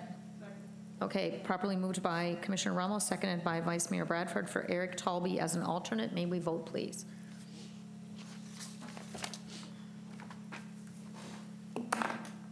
And the motion passes 7-0. So, Jerry, you have the reappointment of Tanya Boggs for District 1. District 2, you have an alternate member moved up, Ms. Chavez. District 3, reappointment Jean Armstrong. District 4 is alternate moved up Roy Brady. District 5, reappointment Rafael Ramirez. District 6, new appointment Matt Rowley. And the at-large is reappointment of Mr. Glenn Woodley. And then you have 4 alternates. You have member Eric Alexander is now an alternate. Member Edward Elliott is now an alternate. New alternates are Ramon Rodriguez and Eric Talby. Okay? Yes, ma'am. All right. Thank you, sir. There is one more point of business. Yes, sir. The commission approved the bylaws. Under the bylaws, you have to assign an assignment to DDAB, and there will be no meetings held until said assignment is made. Okay, so would you like us to assign an assignment this evening? Is there any recommendation you have? Or is there, yes, Vice Mayor? I would like to make a suggestion that we put this on an agenda item, please, so we can kind of have a discussion on this, and so everybody's kind of clear on exactly what they do, and instead of just trying to throw things out at you, let's have a workshop and be clear on this. So I know we're like booked out on workshops, Mr. Peters, but if we can just add one more agenda item, or if you can think of an item off the top of your head that we need to move up in the priority, I would love to. I can give you a number of them right off the top of my head. Let's hear it. It's what we've been talking about for some time. Policies and procedures? The first and foremost is a review of commercial property in the city in a matrix form with 3 columns, one being availability of utilities, second being availability of proper zoning, and the third being availability of proper sizing for commercial development. The second item that I would advise is that we take a good hard look at the CRA area to see what our opportunities are for economic development in the CRA area and what changes we need to make it more viable. And then the third item would be in the activity center, just a general overview of what direction we're going and any advice they may have. Now, you're talking activity centers. Have we designated all the activity centers yet? So they would we need them to designate exactly where the activity centers are as well, or have you already defined that? We have a designated activity center in the code. It requires a PUD anytime there's a development there. So the activity center is a well-defined area in code. And Jerry, what do you suggest? Do you need us to give direction based on what Mr. Peters said? I look forward to the commission's decision. Well, commissioners, I'm just going to say, Mr. Jerry Mays told us that if we don't make a decision, there's no meeting until there's a decision made on giving them a project to start. Mr. Mays, would you prefer to have this brought back to a commission meeting, or would you prefer a decision this evening on one of these items? In other words, are Madam you? Mayor, I think we're good. I think if there's a consensus from commission on the 3 items that I've mentioned today and in prior meetings, I think we're good to go. I think so too, but I would like to have commission consensus. So if you could call the roll for commission consensus. Yes, but go ahead, Victor. My only concern with that is I would prefer, instead of putting a whole bunch of stuff on their plate, let them focus on one thing.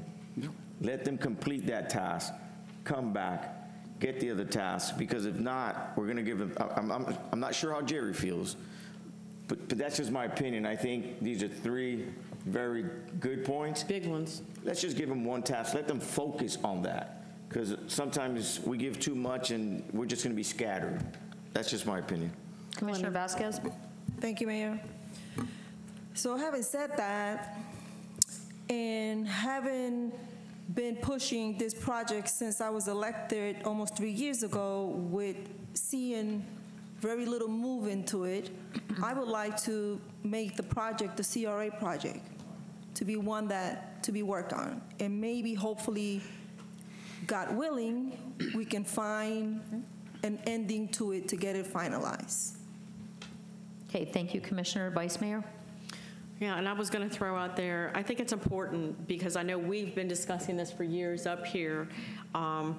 to review the commercial properties that are available out there. What properties do we have building ready? What properties do we have with the utilities there? I mean, we've talked about growing our commercial base. I mean, this is why I said we can all throw a whole lot out here, and without a workshop and really sitting here discussing it, I mean, we're all going to have difference of opinions. And also the activity center is important. So, I mean, it's a little tough because these are all important things. What you guys do is, for a business community. And the whole goal is to enhance our business community. And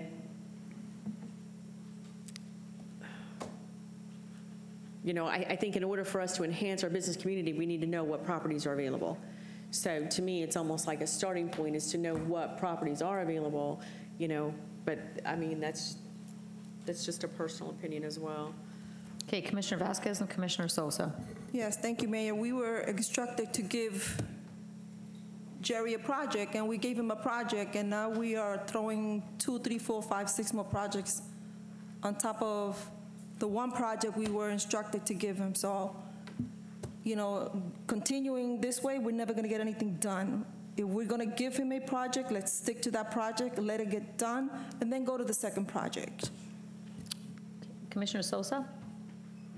I have to agree with Vice Mayor Bradford. I think we need a list of all our commercial properties, like Mr. Peters said, break them down into 3 categories, ones that are shovel-ready, ones that need utilities, and I think that would help us in the long run. So I would have to agree with having all our commercial properties assessed. Okay, so it's a toss-up between the CRA opportunities and the review of the commercial properties. So, Mr. Peters, is Mr. Paradise still here? No? Mr. Peters, quick question for you on the CRA. Since we are the CRA board, when is our next CRA meeting?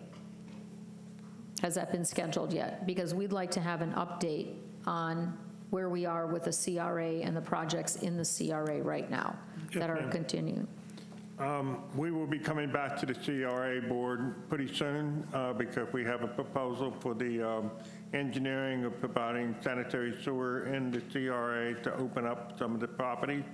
So that will be coming to you very soon. So we will have to have the CRA approve it first and then have the commission approve it second. And quite frankly, the evaluation, the 3-part evaluation of commercial property goes hand in glove with the CRA. We can look at the CRA first because we are putting sewer in there. And as I have alluded to many of you all, one of the challenges we have is on Saxon, where we have undersized lots that are presumably commercial property. We need to look at possible assemblages with regard to the sewer location. And so I think it's a golden opportunity to start the 3-part evaluation in the CRA first, and then we will go to other parts of the city. Okay, Commissioner Ramos? Thank you, Madam Mayor. And my question was going to be that, I mean, we already have certain plans for the CRA. We have funds for the CRA. Why not execute that so we can move on? So unless Commissioner Avila-Vasquez wants to make the motion, I'm ready. Somebody do it. Everybody wanted to make a motion. Albert, would you like to make the motion this evening? You're waving your hands back there. Yes? Yes? Anybody? Okay, I'll make a motion. I don't even know where I am. Hold on a second here. So I make a motion to give Jerry Mays the direction to start with the CRA project at his priority right now. For the DDAP. For the DDAP. Vice Mayor? Are we allowed to make a motion without that being on the agenda, or do we just give him direction?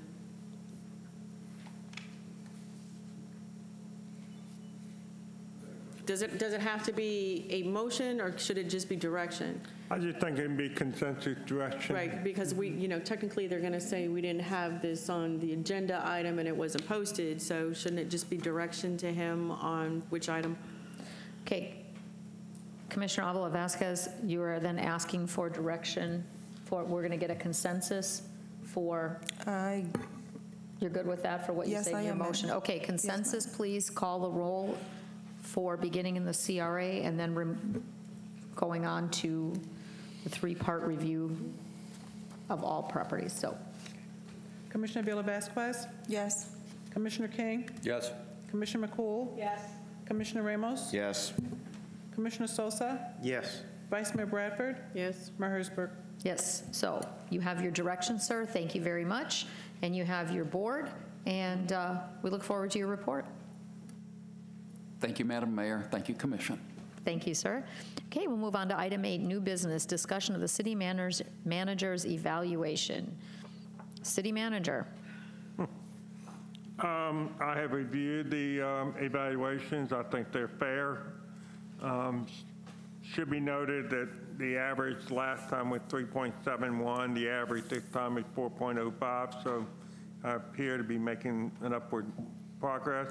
I attribute that a lot to the budget process. But I would be remiss if I did not give credit to staff. We have an incredible staff, as you all saw over the weekend with the events.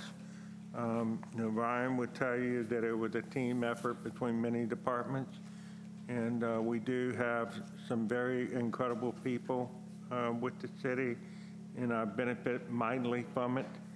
And I appreciate your faith in me that you've given, and I look forward to working with you in the future to achieve greater things.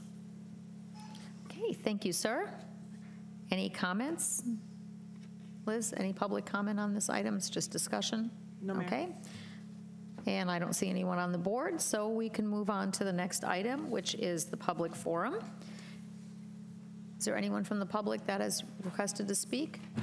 No, Mayor. Then we'll close the public forum. Now we'll move on to item 10, comments on consent agenda items. Albert Bryant, please.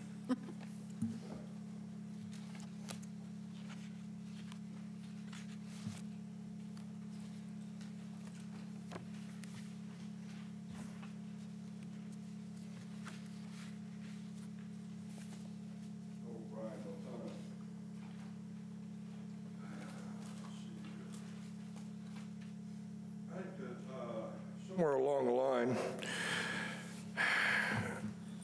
the way we put things on the agenda have been changed over the years, and I would like to see some changes on how, especially in the consent agenda, that are put on here. I have in my hand here something that was handed to me because I asked for it earlier in the week. Consent agenda number C, the request for the water main replacement, it only has one bid on it. And yet, I'm seeing 5, 6 bids here. None of them were actually on the consent agenda anywhere. So, in all reality, what I'm asking for is when staff produces the agenda, that we include all the bids so the public understands. I mean, I understand he understands how many bids there were, and probably most of the staff does. But when the public looks at this and says, oh, wow, only one bid? That's all we got for this, for a $2 million project? It makes me wonder. Now, he's all about transparency. That's why I got this piece of paper in my hand. That being said, I appreciate the fact that this is actually going forward.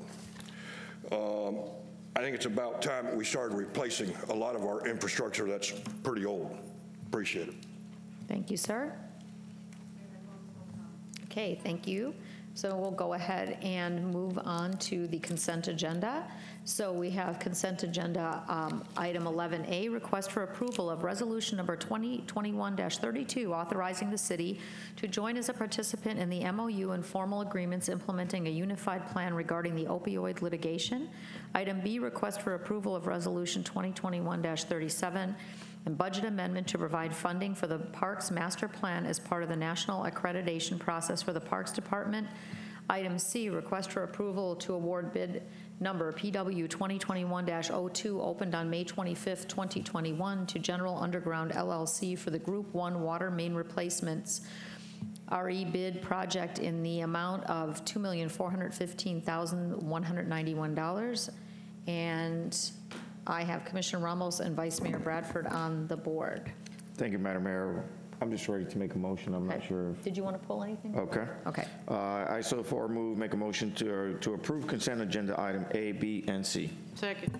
Properly moved for agenda items A, B, and C by Commissioner Ramos, seconded by Vice Mayor Bradford. May we vote, please? Motion passes 7-0. So we'll move on to the next item, which is City Commission special reports and requests. And Commissioner Vasquez, Sosa, and McCool. Thank you, Mayor. I have a question for Mr. Peters. This goes to going out there and getting sponsors to adopt streets out in the city of Deltona. I mentioned something about the Saxon Boulevard, trying to get a sponsor or someone to adopt that, and I was told, the comment was made that it's a county road, so it doesn't fall under that. Is there a way that we can find out if the city can get a sponsor for those roads that are on the county? I didn't totally catch that, ma'am. Could you repeat it? So we're trying to reach out to businesses to adopt some of our roads.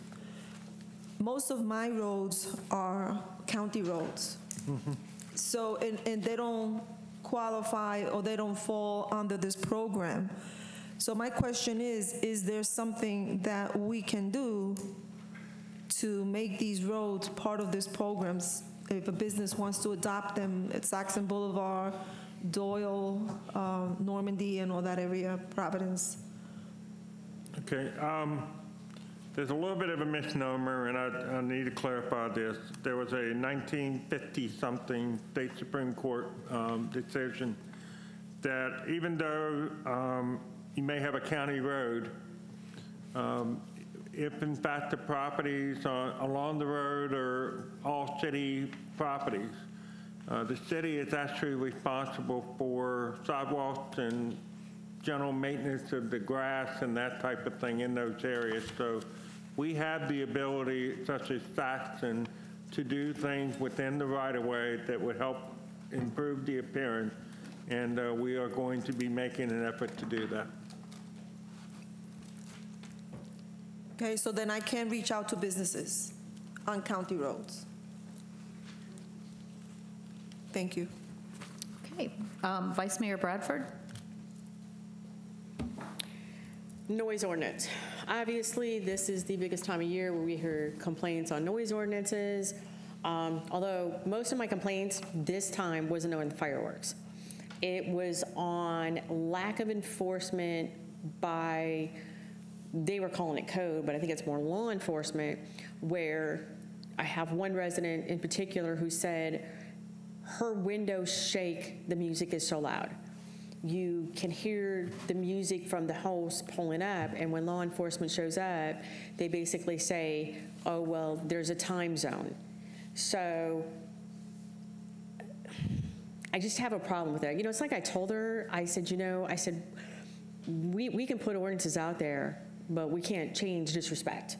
To me, that's what happens a lot of times is people, it's respect your neighbors, respect, people around you, just like the video did. But what really bothered me was she's saying that, and I don't know, and I'm not sure on the ordinance, that's why I'm bringing it up. Is there a specific time zone that they can only enforce, excessive loud music playing? Because she's saying that it's not just a one night a week, it could be every single weekend, the windows are rattling, and they'll say, oh, well, it's daytime, they can get away with that.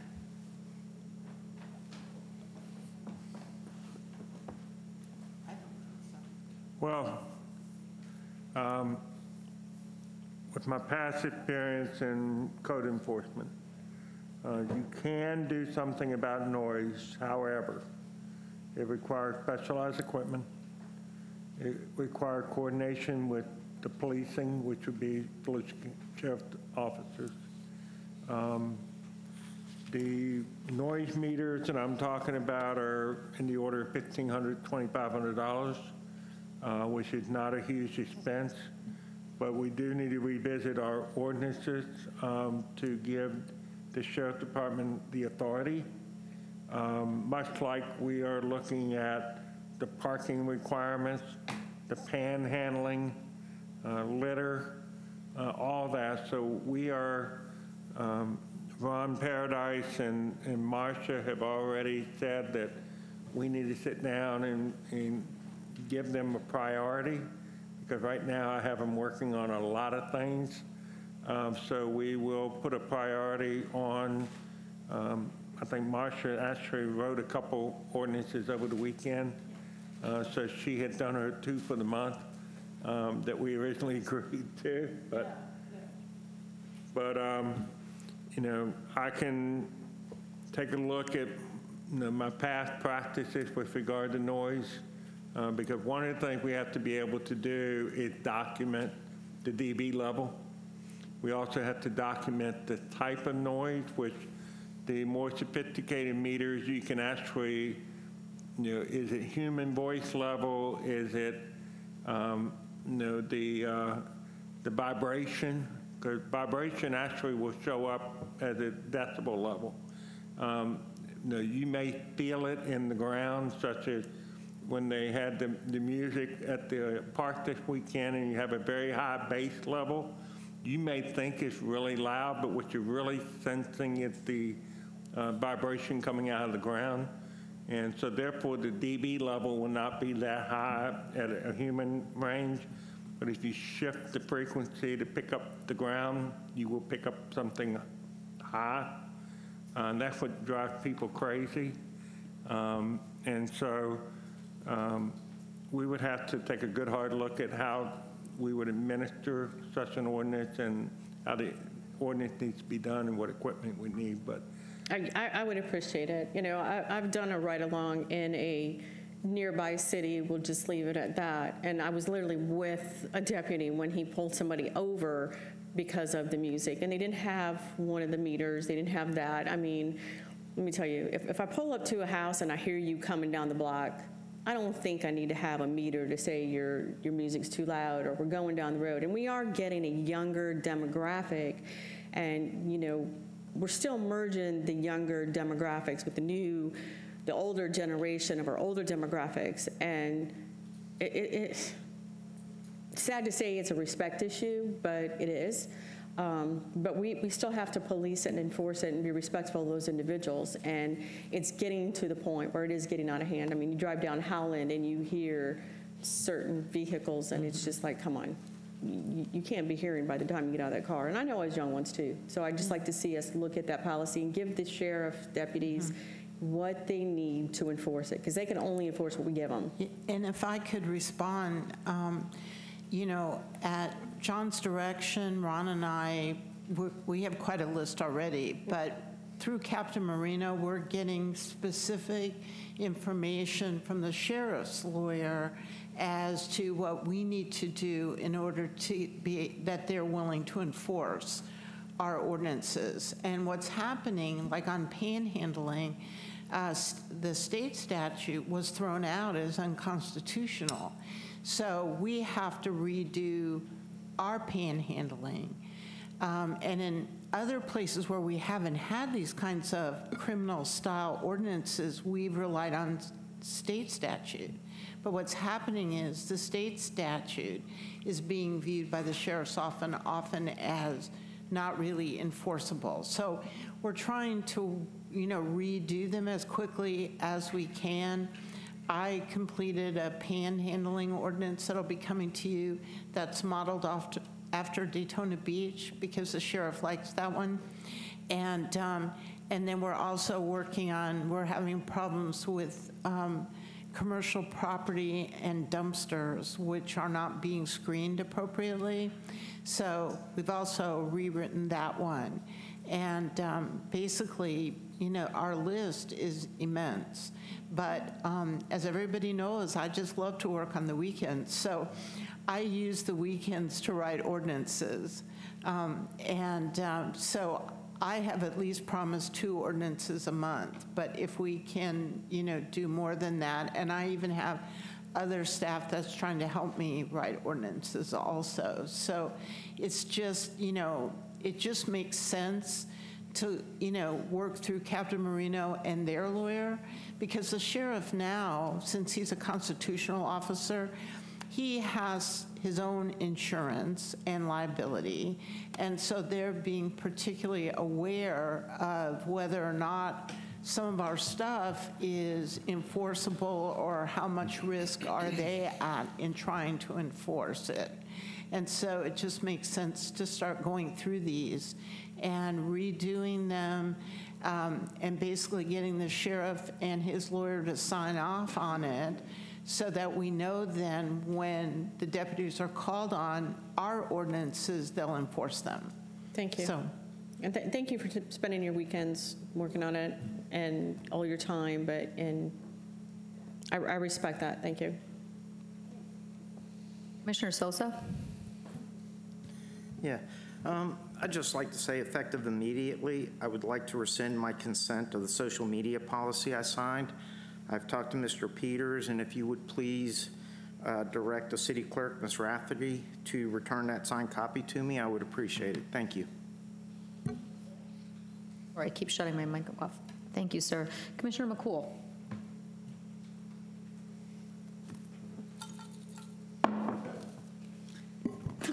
Is that it? I have three things quickly. First of all, as everyone noticed, you have an Adopt a Street program application here. I asked Mr. Peters if we could put these up here. I met with the beautiful Miss Sonia Clay over the weekend there at, the city was there, and she was telling me about this.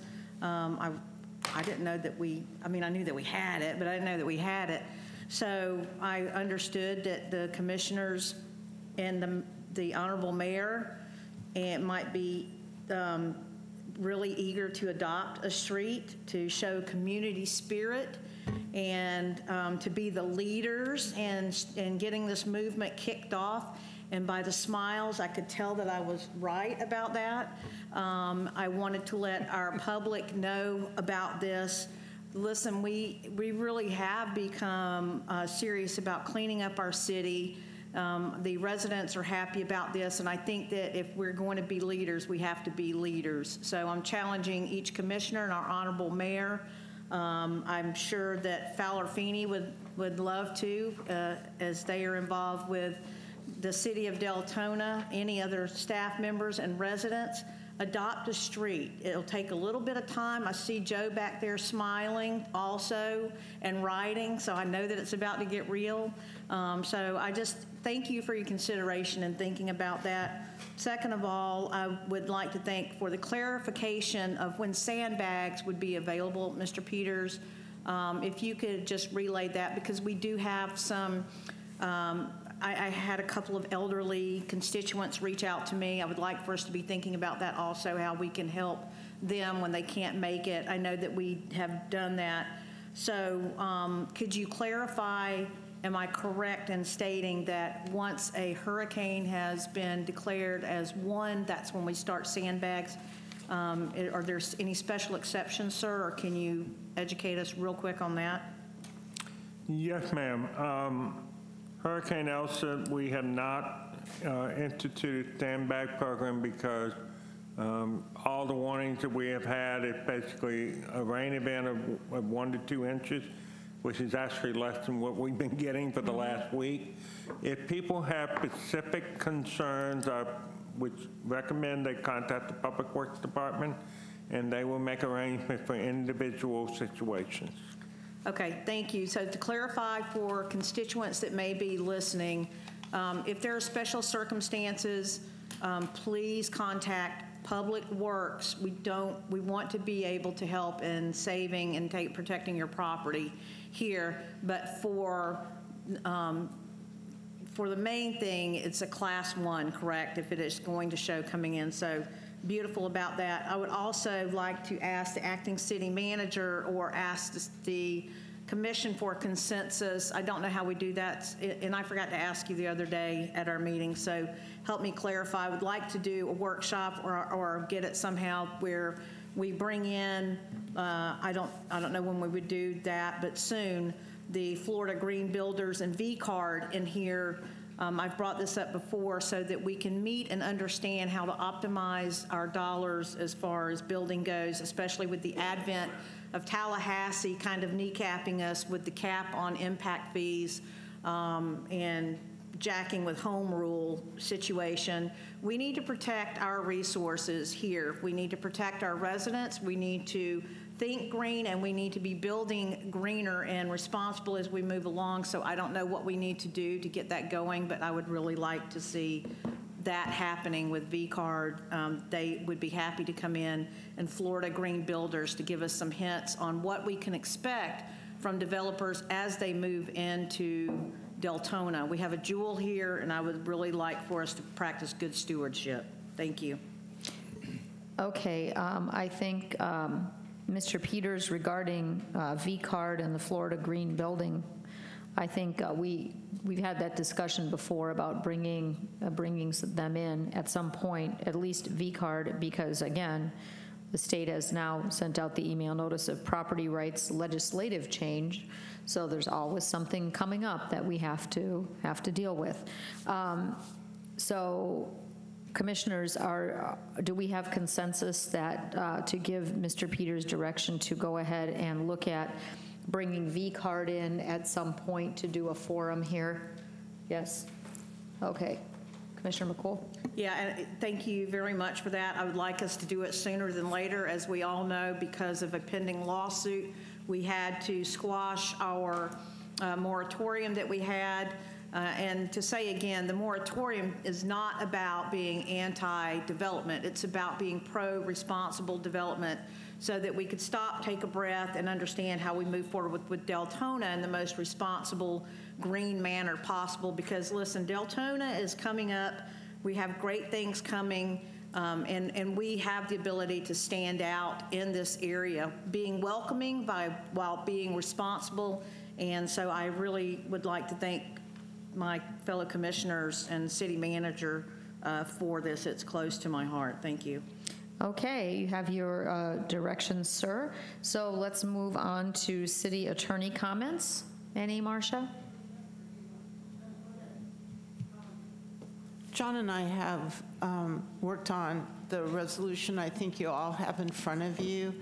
And this is a situation, basically, July 1, we lost the emergency declaration from the governor, which, based on our policies and on our charter, didn't give us much flexibility with regards to a situation where one of you is ill or a family member is ill or you have an emergency, but yet you want to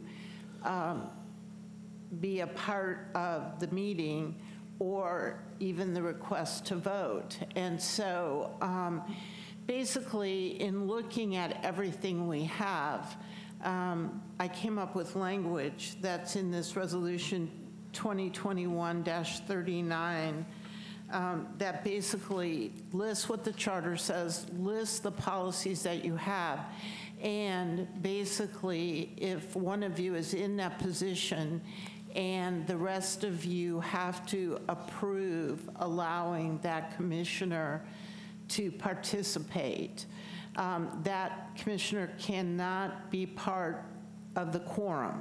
So you must always have a quorum of folks sitting here in the meeting. But if that person's not part of you don't need them for the quorum, this would allow you all to vote in specific circumstances to allow one of you in that situation to be able to still participate and also to vote. And that's what this resolution was done. It is in the Charter Review Committee, I think one of the things that needs to be considered is that section in the charter with regards to meetings. That was written 25 years ago. Nobody ever thought of the flexibility question. The world we live in today is very different. There can be other pandemics, there could be other emergencies, there can be so many different things that might require the commission at any given time to have to go to some kind of Zoom or other platform to meet. It could be a localized emergency. There's just so many different things. This has come up before, and we couldn't really do anything, and then the governor offered those, that the emergency that allowed us to utilize the Zoom platform. So anyway, that's what this is attempted to, the attempt is to address it. But I want to make it clear, the commission is you all will determine whether one of you, has a situation that you're willing to allow them to, participate and vote by Zoom. I'm sorry, and then. I was just going to add in, Marcia just made a very good point. There could be a situation where, we're in the middle of a natural emergency, and we can't get all 7 of you here. It may be that 4 of you can get here to make the quorum, but the other 3 may be stuck in an airport. Well, I hope you know. One of you may be stuck in an airport up in Washington, D.C. and can't get here because flights have been canceled. You can't get into the state because the roadways are blocked or whatever. That would constitute an emergency, and you would be allowed by a voice vote of the other 4 to participate in the meeting.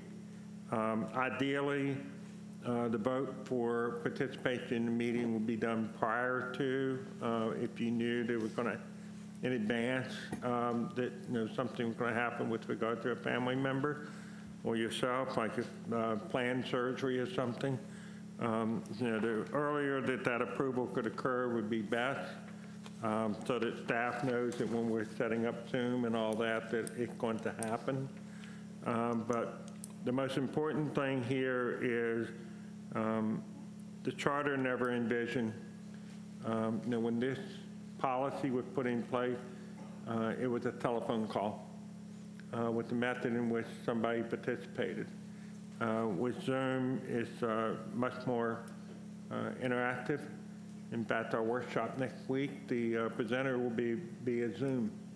And so it's the new way to do things, and we're just recommending that you give consideration to ordinance number 2021-39 to allow commissioners to participate once a quorum is established for various reasons. Okay, so it was resolution, not ordinance, so we would only need 1 reading. So what are you asking for? Are you asking for consensus to put this on an agenda? No, we were asking for y'all to vote. Tonight? Yes. It's not listed on the agenda. I know, it's a walk-on is what in my former life we used to call them, but. I mean, I understand a walk-on, but Commissioner Sosa? Yeah, I think this needs to be added as an agenda item, and I'd like time to review it myself, and I'm sure residents would like to have their opinion on it as well, so I would like to see this as an agenda item. Okay. Vice Mayor? Do we have any way, if we have something before this is approved and we have an emergency come up, so right now, can't do it. Would we be able to do an accommodation for somebody to attend a meeting via Zoom temporarily, or no? That's our problem.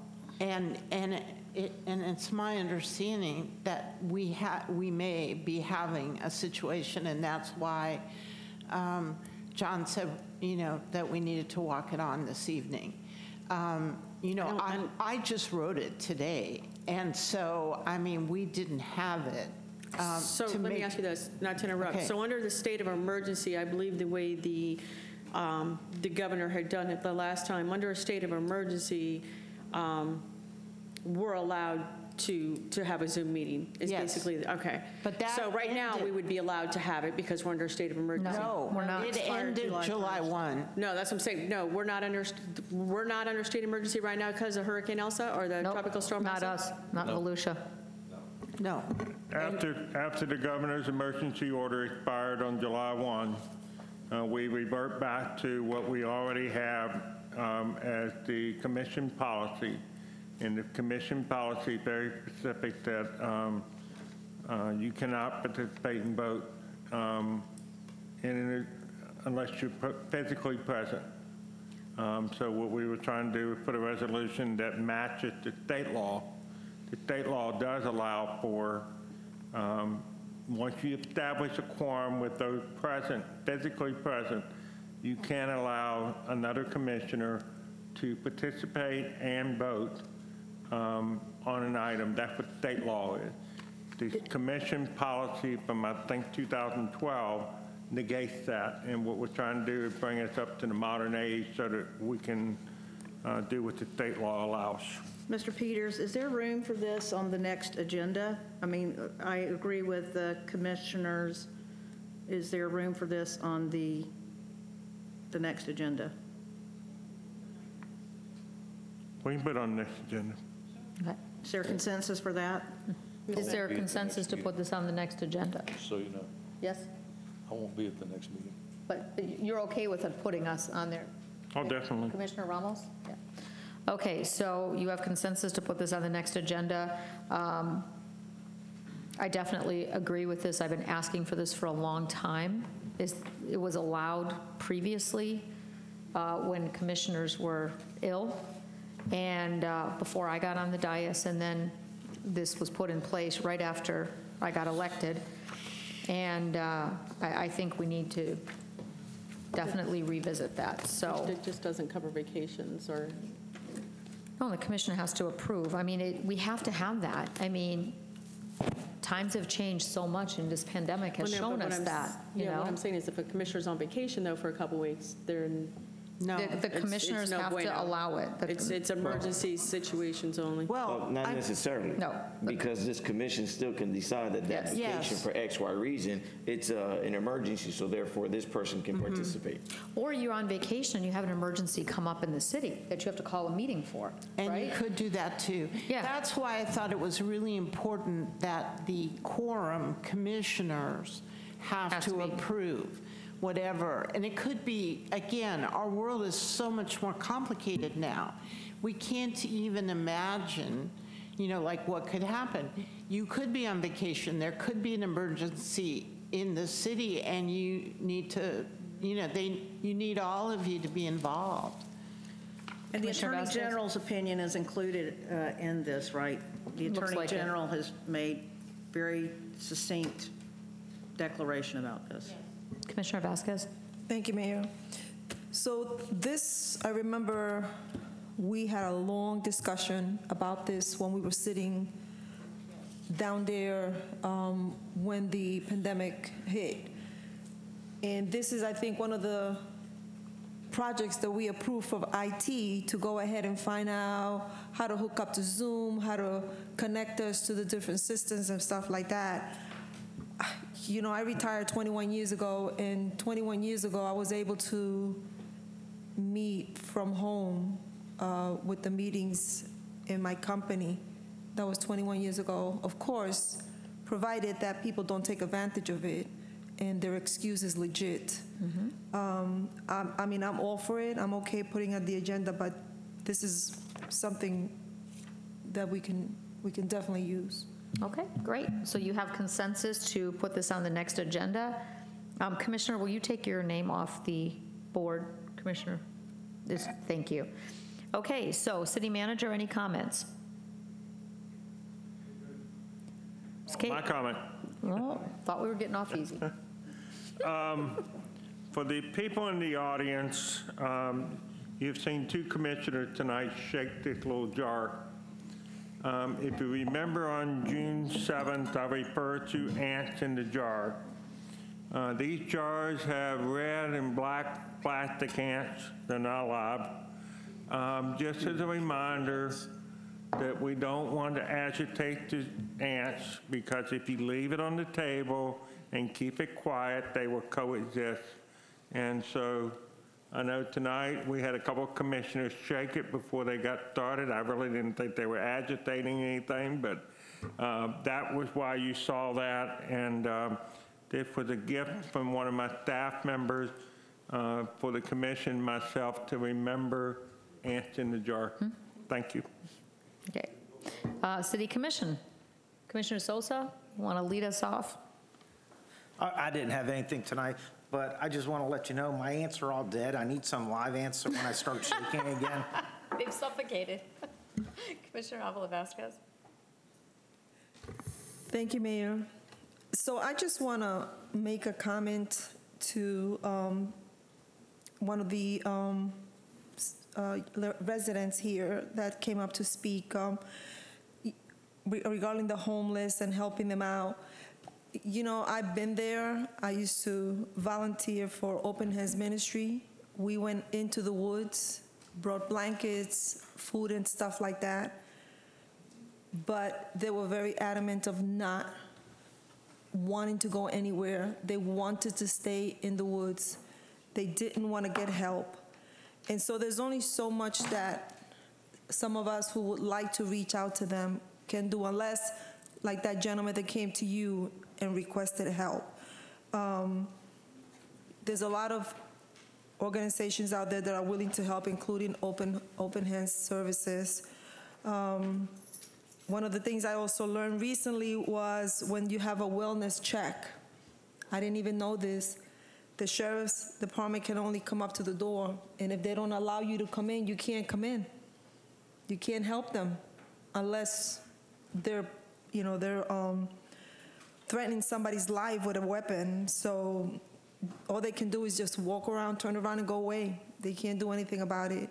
But I hear you, and if there's anything I can do to help, please, you can reach out to me. And if I can't, I'll be happy to find somebody that can. But I also want to give a big shout out to Phyllis from the water department and her staff. They made sure that every person working that festival got fed. They were on that grill and, sweating up a storm, making sure that we all had something to eat. And I was so happy when she said to me, Commissioner, we have one hamburger left. What you want? Actually, it was two. Victor got the other one. So thank you again to Parks and Recs and every single staff that was out there helping. You guys were awesome. Thank you very much. Thank you, ma'am. Commissioner Ramos? Thank you, Madam Mayor. Just two quick things. As it relates to West Crowd, don't forget this next week, starting Tuesday the 13th, it'll be Tuesday and Thursdays, we got, I think it's pronounced Payo, the exercise that we held there at West Crowd. The first one on the 13th will be free. And then I believe it's $5 or something like that. But if you have more, you're more interested in, please check out the West Crowd page. That starts next week. Also, a big event that we have coming up next week. Friday, the 16th, is the Latin Night over at the center.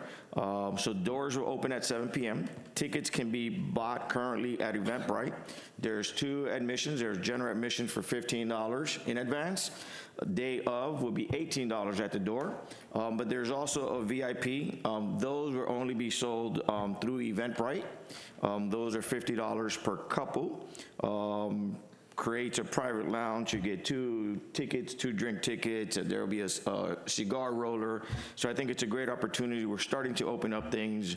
This is one of many that are coming. I understand Country Night is also will be coming soon. So again, next week we got Payo to do some exercise. If you want to sweat a little bit, come out to Latin Night on the 16th and have some fun. And it's open to everyone. Thank you. Thank you, sir. Commissioner McCool? Yes, again, I'd like to thank staff for just an incredible job. And also, we did some voting tonight on board members, and I would like to thank everyone that serves on a board, that's put an application in to serve on a board, doing community service, getting involved, and putting both hands on the plow. That's what it's all about. So I'd like to thank you all for doing that. Commissioner King?